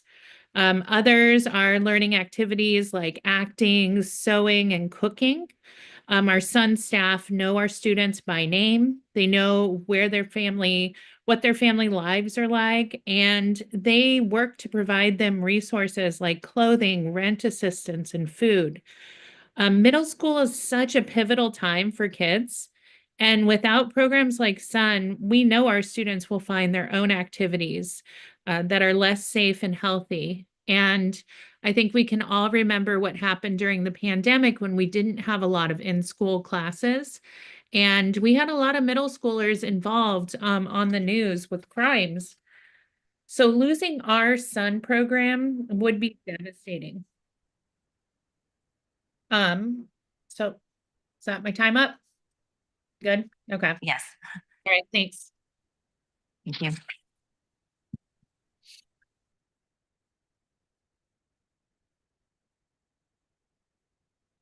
And our next set of in-person comments, Saskia Dressler, Andy Chiller, Ian Barretto, Peter Zoltansky, Lisa Hawking, Steve Manos, Danielle Marsh, and Rachel Phillips, and Spencer Trum.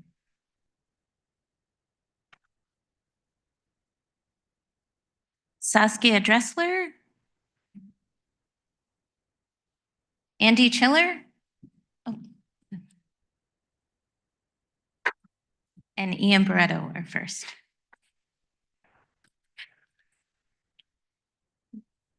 Hi, good evening. My name is Saskia Dressler. I'm a resident of the Hosford Abernathy Neighborhood Association. And Mayor Wilson and the councilors, it's a pleasure to be here tonight. I want to take us all back to Portland in the 90s when it seemed like almost anything was possible. Maybe it didn't rain as much, I'm not sure. But Portland was known worldwide for our commitment to livability and the sustainability practices that we were building our city's practices upon. Portland was not perfect. There's a lot about Portland that has shifted as we have had a greater awareness to the inequities and the effects of redlining and the just horrible effects of racism in the founding of our state and the impacts on so many people. But what I want to bring us back to that we were talking about in the 90s is talking about sustainability as a convergence of a commitment to a thriving social, economic, and environmental convergence, for lack of a better term. Right now, we're just talking about economic choices and impacts on people. We have a huge resource because of maybe those commitments back in the 90s of the Clean Energy Fund that I think could be put to so many uses to meet those economic areas that we are talking about cutting and supporting people. So I really urge you to look there for some answers, to think more holistically, and to remember where Portland has come from, but also where it can go if we all work together.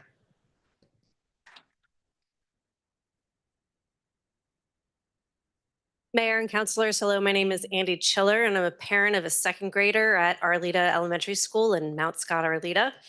And I'm here to strenuously request that the funding for the Sun Community School program not be cut.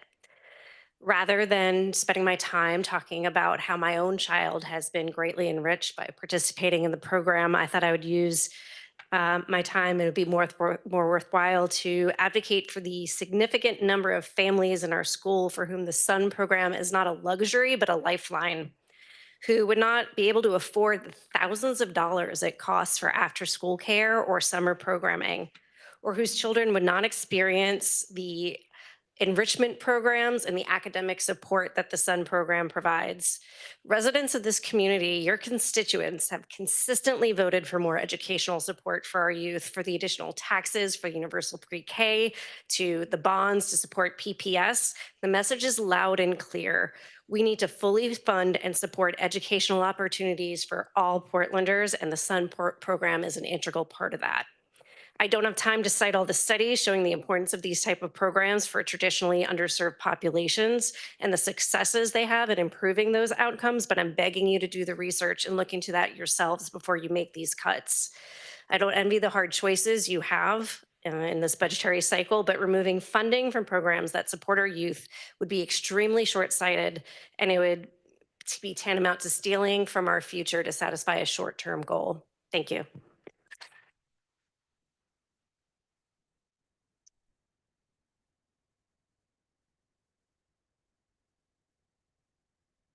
Ian Barretto, Peter Zoltansky, Lisa Hawking. Up to the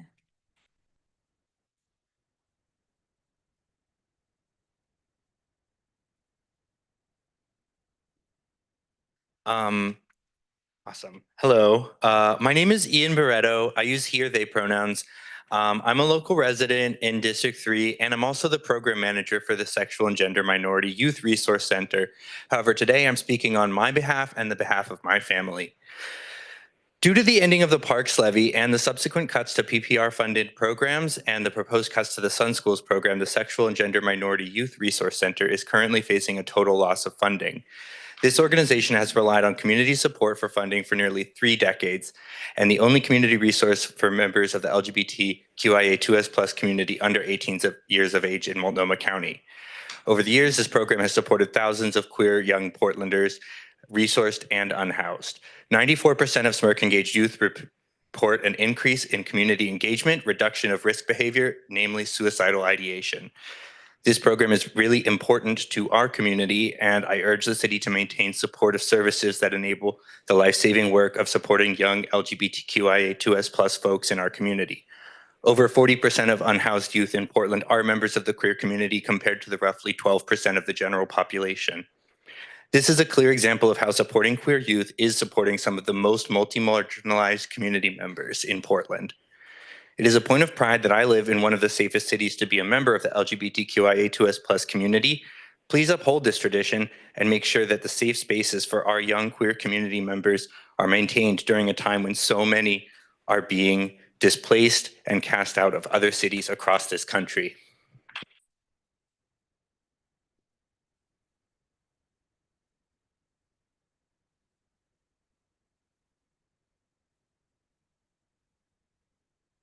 Hi, my name is Lisa Hawking. I'm the proud principal at Arleta Elementary School in District 3. I'm here tonight to ask you to center children in your budgeting process. All children, and tonight a special cohort of children who are served by Sun School throughout Portland Parks. And within that cohort, our Arleta Elementary kindergarten through 5th grade children. and students.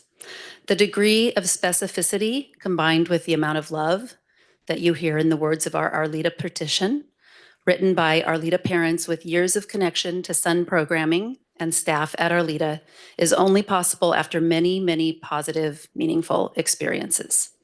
Our school serves 260 students, and at 3 p.m. today, our petition had 248 signatures. As Arleta principal, I'm so fortunate to get to see many, many daily interactions between our kids and Sun staff during after-school programming as it begins, unfolds, and ends.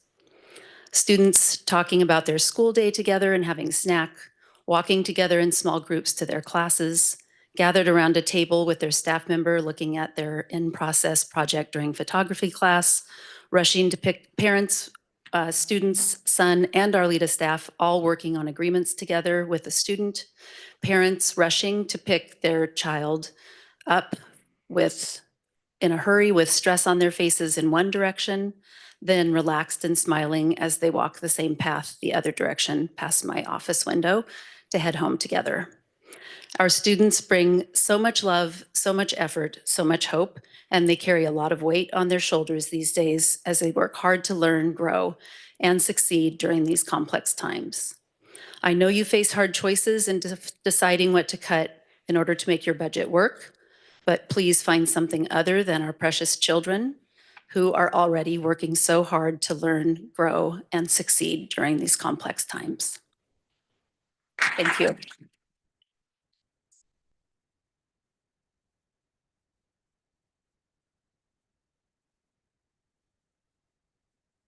Hello, I'm Pete Zoltansky, carpenter, District 3 resident, Parks and Recreation carpenter, maintenance.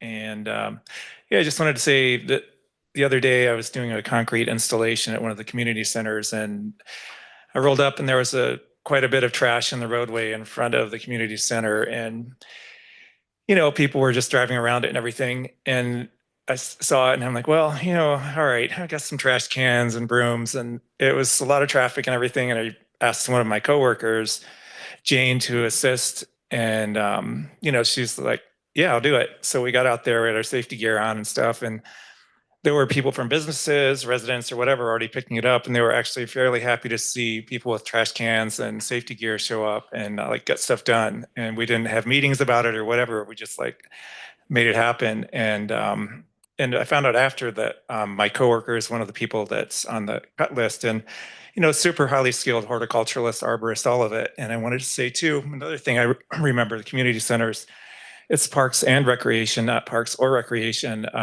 You know, doing maintenance work there, and you see, you know, there will be a mom showing up with kids signing up for programs wearing like Taco Bell uniform, getting off shift or whatever. And it's like, it's, you know, that's the service that we're doing. It reminds me like why we do what we do is to provide access to these programs. So that's it. Thanks.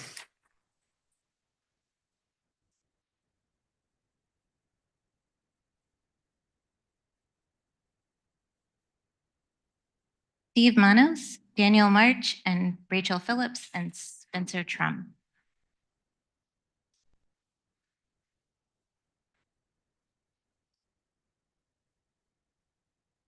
Good evening, council members. Thank you for coming. Good evening, Mayor. My name is Steve Manos, and I am a resident of District 3, but more importantly, I'm an EMT with the Community Health Assess and Treat program. I see from the nods you're familiar with the program. Just wanted to give you a little perspective of it from somebody who is actually on the emergency response side of it. So there are two sides of it. One is the emergency response, and one is the follow-up team. We call them the aftercare team. And the emergency response, our primary objective is, of course, to treat the patients that we see. But one of those things we do in the assessment is we determine whether they need to be transported, whether they're appropriate to go to the emergency department, whether we can treat them on site, or whether we can find ways to divert them to other ways that they can get care.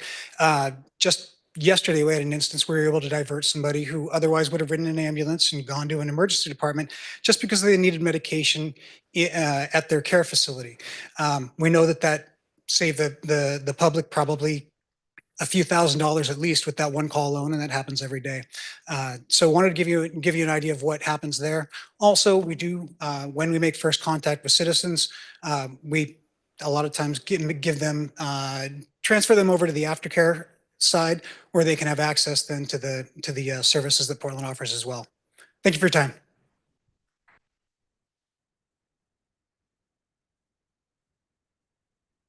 Hello, my name's Daniel. I live in District 3. I work for Portland Parks and Rec as a turf maintenance technician, and I'm also a shop steward for our union. Not everything I share, well, a lot of this is personal opinions, so.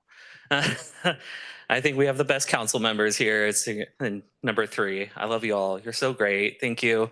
Thank the public for like coming out and supporting parks.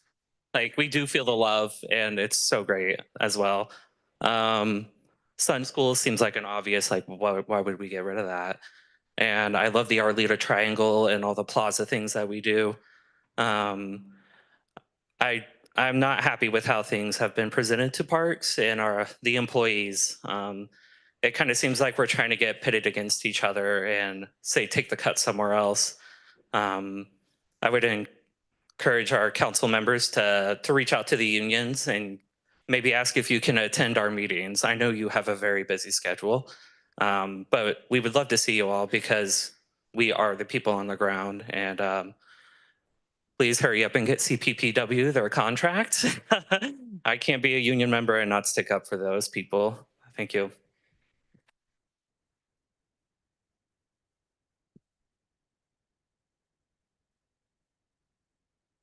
Hi, my name is Rachel Phillips. I live in District 3, and thank you all for the opportunity for feedback.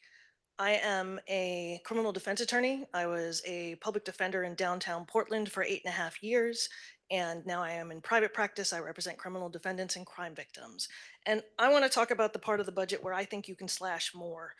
For example, Portland Police Department's clearance rate for property crime has plummeted from 17% in 2009 to under 5% in 2021.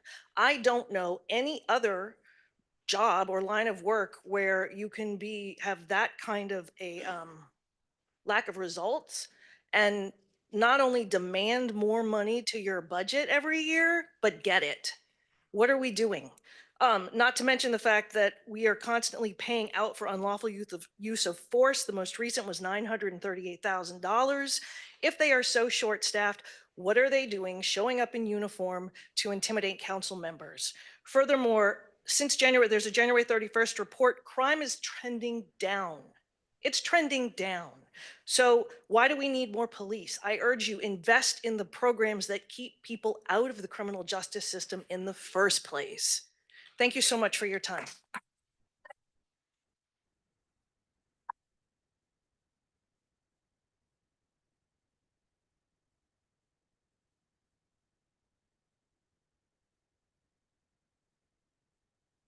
Mr. Mayor, members of the Portland City Council, hello. For the record, my name is Spencer Trum, and I live in inner southeast Portland in the Sunnyside neighborhood, and these opinions are my own. I am asking folks as y'all prepare budgets to follow this principle. No cuts to things that make life easier and better for poor and working people. That means no cuts to Sun, because like it or not, our schools are places that are more than just places where kids go to learn. They provide childcare and wraparound services and things that make family raising possible. Don't take your cuts out on city workers either, please, because these people work hard. Shout out to the folks who clean our parks and run our water treatment plants. PSEF is already spent, don't mess with it, because things like urban canopy aren't just about making the city pretty, it keeps our neighborhoods safe and cool in heat waves. Now, how about some 2-cut? Downtown Portland clean and safe, I'll tell you. Last time I was downtown on March the 1st, I was trying to find a phone that I dropped in my car, and basically for driving a car that maybe looked a little bit too much like a beater and rustling around in my car seat, I saw these folks just kind of gawking at me.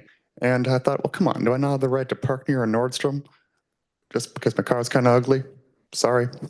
Well, here's the thing. These cuts sometimes present us with a false choice. We really ought to look more into taxing vacancy, the folks who are actually hollowing out the city, the folks who are holding on to space instead of actually renting it out to businesses and people. Thank you.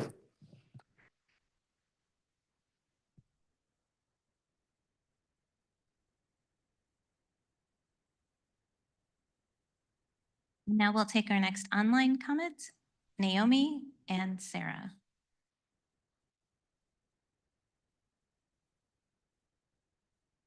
Go ahead, Naomi.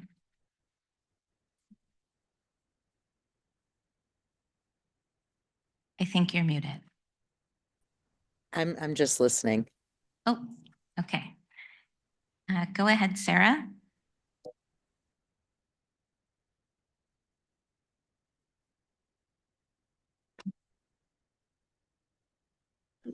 Hi, can you hear me?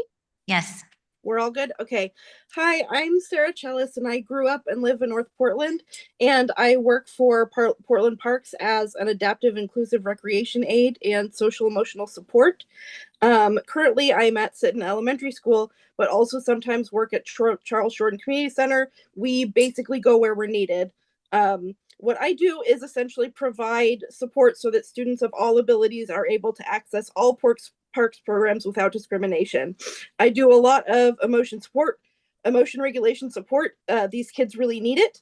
To be specific, one of my biggest struggles this term has been trying to teach kids how to stand up for themselves without resorting to violence. It's very hard to be a kid, and this has been one of the hardest jobs I've ever had, but my coworkers are incredible.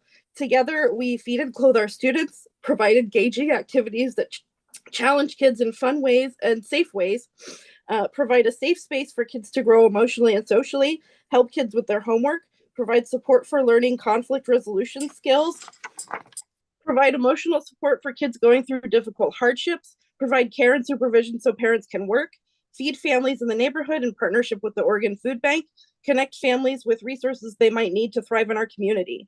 We always have a wait list, and often our waitlisted students go to the program at St. John's Community Center. My disabled aunt participates in the community center senior services and thrives. I'm sorry, cutting sensible community center programs would completely cut off access to crucial community resources and safe spaces for those people who are not considered profitable by privately owned services. Thank you.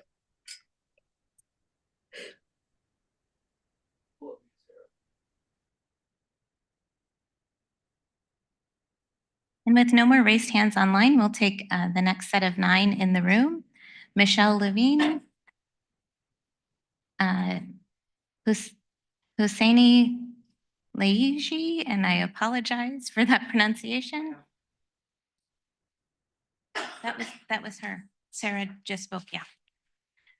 Eva Millenders, Heather Flint Chado, Kevin Machis, Jean-Paul Draculakis, Tyler Fellini,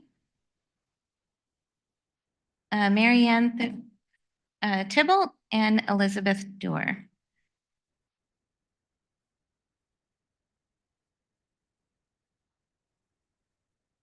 You can go ahead.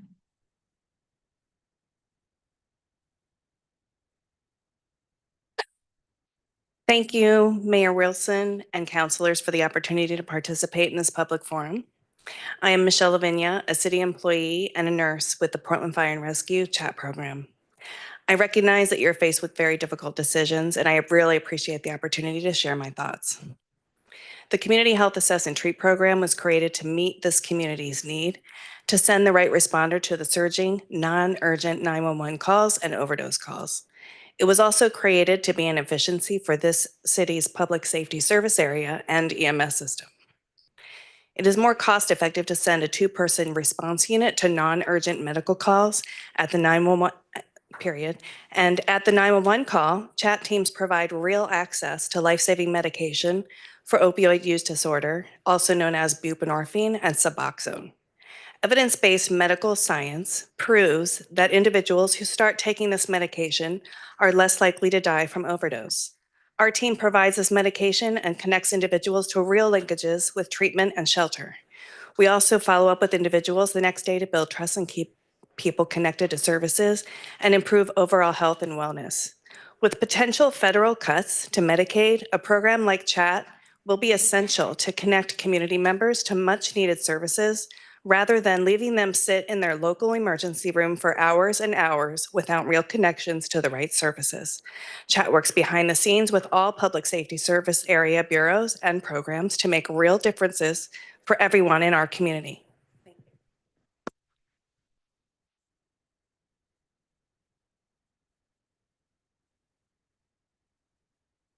And Husseini Ouaji, is that, and Eve Melenders? Okay. Heather Flint Chado, Kevin Meshiz, and John Paul Draculakis.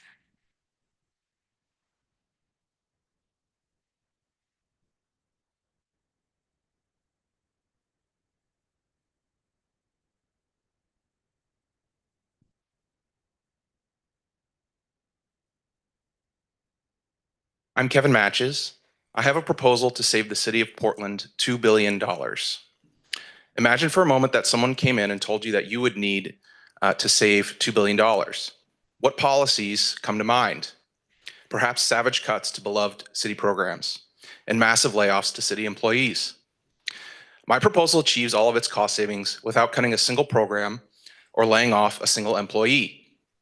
I propose that the city study and adopt a comprehensive actuarial funding policy for the Portland Fire and Police Disability and Retirement Pension Plan. Why are the potential cost savings so large? The reason is the ludicrously costly pay-as-you-go funding policy currently utilized by the city of Portland. The only other place in the country relying on this type of pension funding policy today is Puerto Rico. While this type of policy was relatively common in the 1920s, everyone else abandoned it.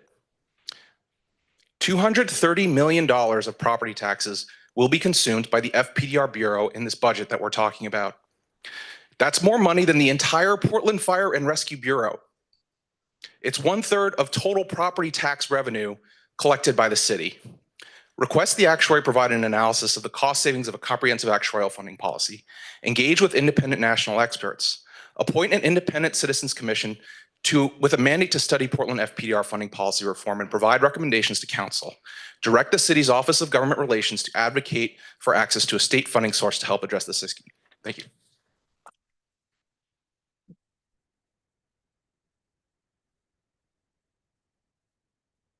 Good evening, Mayor and City Council. Thank you so much for hosting this.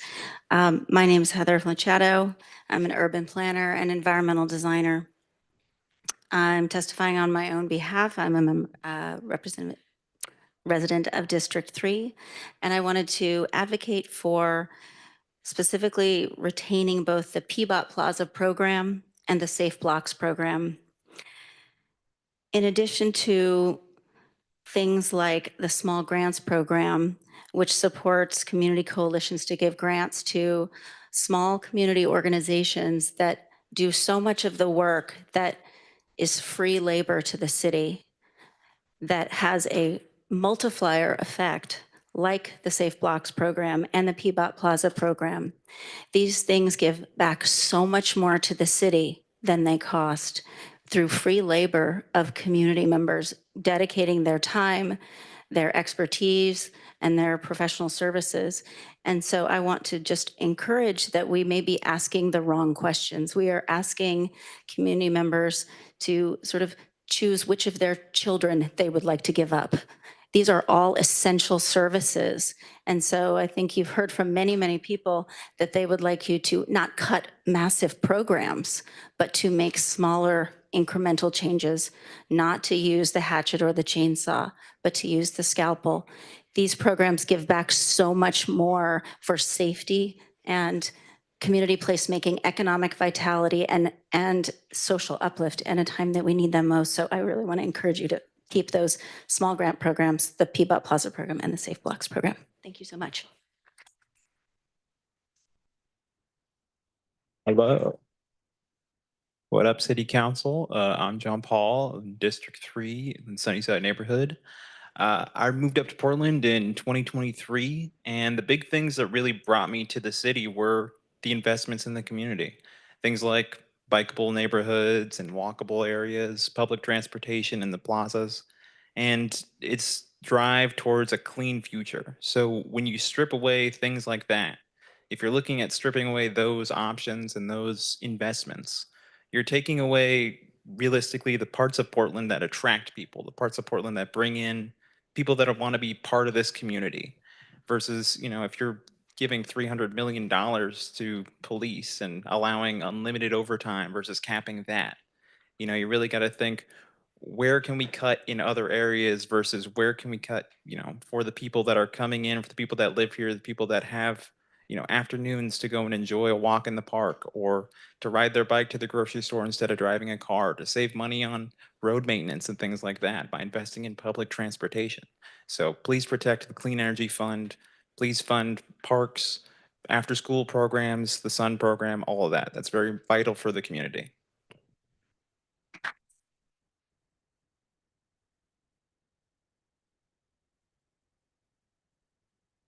Tyler Fellini, Marianne Tybalt, and Elizabeth Dewar.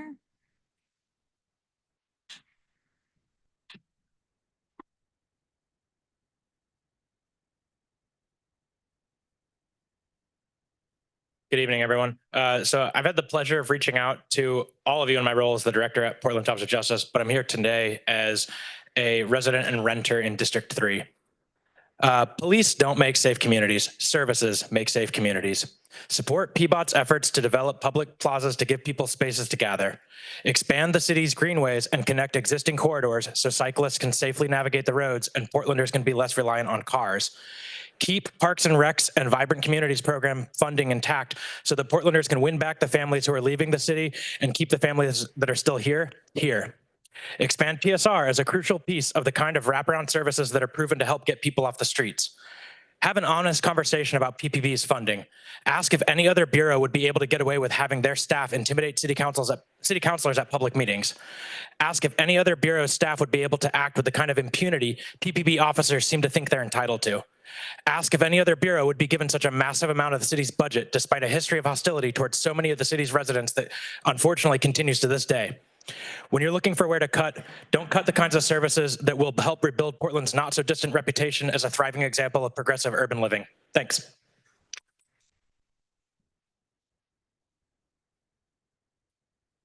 Hi, everyone. My name's Marianne Thibault, and I'm the Sports Management Supervisor for Portland Parks and Recreation. I have my friend Emmanuel here, and I'd like to introduce you to Team Wildcat. This is a team of our Golden Ball youth basketball team. As you can see, they're all genders, all ages, and we take anyone into our program. So I just want to tell you a little bit about citywide sports. The Golden Ball youth basketball program has operated for 87 years in the city of Portland. We serve 2,400 3rd through 6th grade children, all genders, and we believe that they otherwise would not have access to sports. We do the $5 5K fun runs that serve over 2,500 people every year. And we have more sports programs such as our volleyball league, cross country meets, and we do support for sports tournaments throughout the city, which increases tourism. Citywide sports programs provide unique and vital opportunities for family and children, especially from low income and diverse backgrounds, to participate in sports. Many participants are from Title I schools.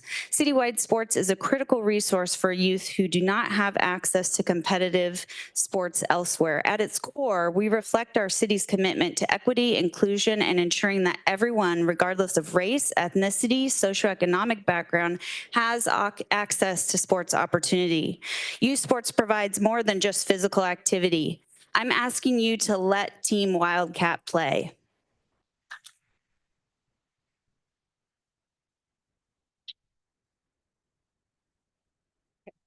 Hi there. My name is Liz. I'm a resident in District 3. I moved to Portland 3 years ago from Florida, and I did move for probably all the reasons you're thinking right now.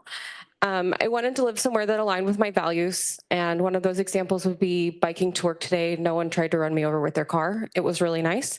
So I've never cared about a city budget meeting before because I've never cared about the city I lived in, and I really love Portland. So I have two ways that I would like to humbly suggest you could save money this year. One of which, After 15 days in office, 10 of the 12 new commissioners voted to add staff to their teams with contingency funding through June. This staff will cost $11.3 million per year. And if we don't have money for a program that supports 2,500 students like SUN, we shouldn't have money right now for counselors to add staff. I understand it's a new structure and you guys have a interesting and unknown workload at this time, but it just would make more sense not to add that right now. Second, cancel the new district-specific offices for counselors and utilize the extremely underutilized office space in downtown Portland instead. 4 new district offices will require monthly rent and upkeep, in addition to one that will need a full build-out. These all cost a lot of money at a time when we are very short on that. And if we don't have money for parks and potholes, we should not have money for new offices. Thank you.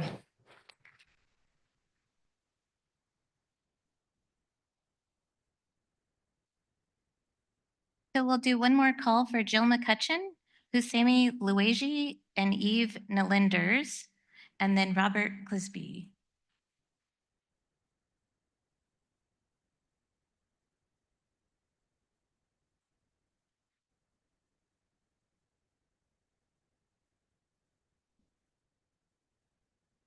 And just got a few things to ask.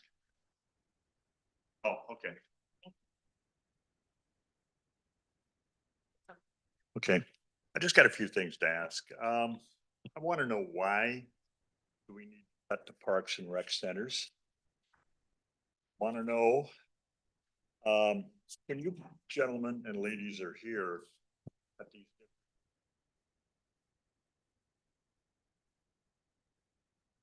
so do you take these real, sorry there, do you take these real serious is what I want to know. Okay, I'm a little nervous here, so just give me a break. I'm trying. Anyways, and I want to know also, where does my tax dollars? Can anybody explain that to me? I know that you guys have all got a tough job to do, and you're new, but how would you feel if they started cutting your wages? Would that make you happy? I don't think so. Charles Jordan became a good friend. I knew him for years. We had some of the nicest parks and rec centers in Portland when he was here. I don't know how he made it work, but he did a great job at it. And anyways, one more thing, let's come back here in a year, same amount of people that are here, and talk again and see how they did. I think that would be a lot of fun, you know? So anyways, okay, thank you. And thank you for your time. And I wish you all the best of luck. I do. Okay, thank you.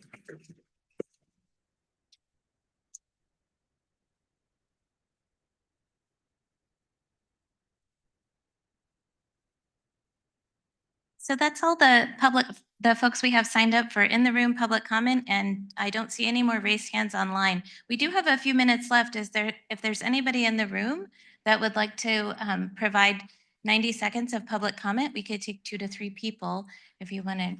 Yeah, you could go ahead and come up and then say your name for the record if you would.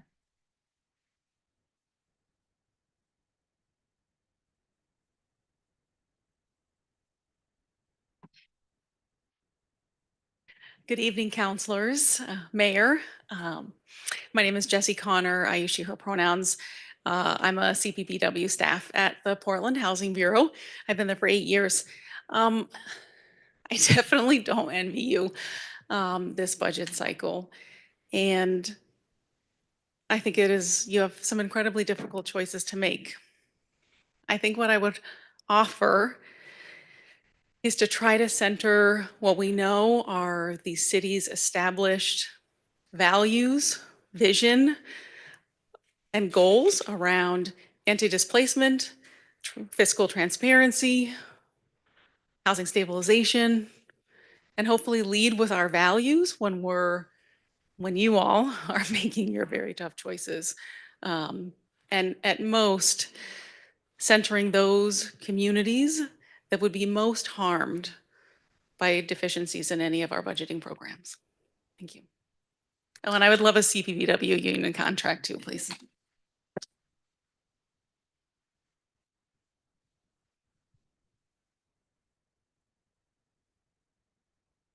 Good evening. My name is Ryan Sotomayor. I am a resident of District 3. I'm a renter. I've lived in District 3 since 2008, but I moved to Portland in 1990 with my family, so I was educated here. I want to speak to what so many community members have been speaking to from the perspective of a parent. We didn't have a library for 2 years during COVID. We didn't have a community center for the past 2 years. Our children are concerned about the community that they live in. When I was a child, I had real doubts about every adult in my life. At school, police, everywhere. When we moved to Portland in 1990, my parents took us to a community center pool. It's like, the adults care about us. The adults care about our future. We can have everything. We need you to be courageous. We need you to bring us everything. We need fully funded parks. We need fully funded transportation. We need access. We need services for houseless people, for everyone. We need it all. We need you to be courageous and figure it out. And we need you to come talk to us. You need to stop not taking the advice of the city administrator, but you need to come talk to the people that do the work. And you need to come talk to the communities. And I know that there's a very short runway. I'm sorry for taking a few extra seconds, but we need you. We need you to do what we elected you to do. We believe in you. Please help us. Please find us a way through this. Thank you for your time and your consideration.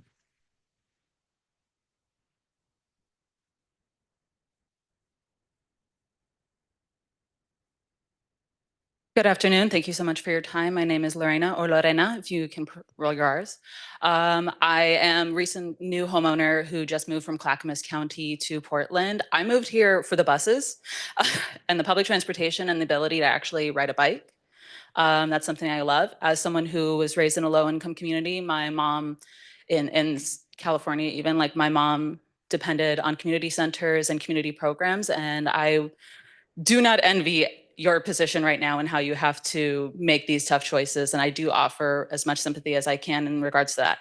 My hope is that you prioritize pro-social issues, pro-social things that allow people to feel connected to the community, such as public transportation, such as community centers, such as community programs, and prioritize budget cuts towards what I believe are antisocial, negatively impacted, such as harassing homeless people because they only have a car, and maybe we can focus on giving them showers or treating them like people, God forbid, and maybe focusing where $100 can feel like a paper cut for the police, but that's going to feel like a gaping wound for community centers. And I just want that to be kept in mind in regards to these situations. Thank you so much.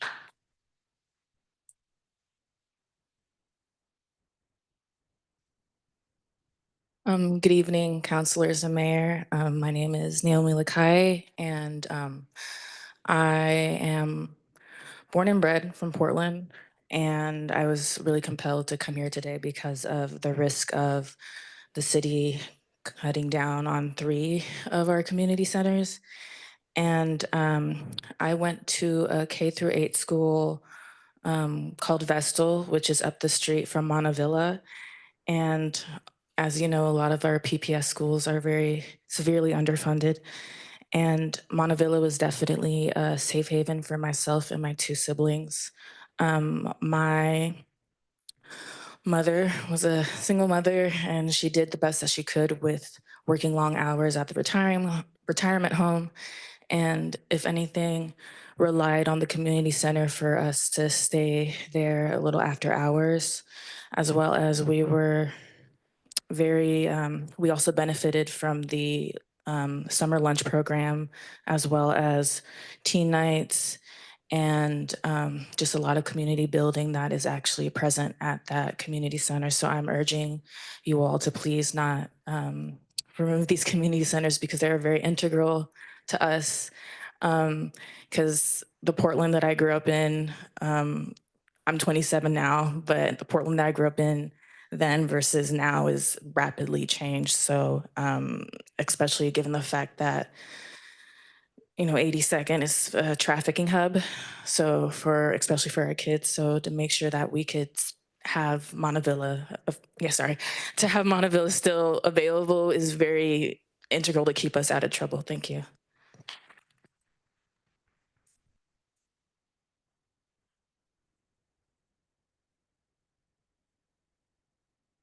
So thank you all. It's 8:30. Really appreciate you taking the time to come and provide your comment and hear your fellow Portlanders share their comments, and of course complete the budget exercise, the budget reduction prioritization exercise. Hopefully you had a chance to do that. And again, we have QR codes around the room, and we'll post that on the budget join page. We will be taking all of the information that we've heard and sharing it back out with the counselors and the mayor, and then we will also make those general themes available online as well, so you can see what we did with your comments. Thank you so much for your time, and have a lovely evening.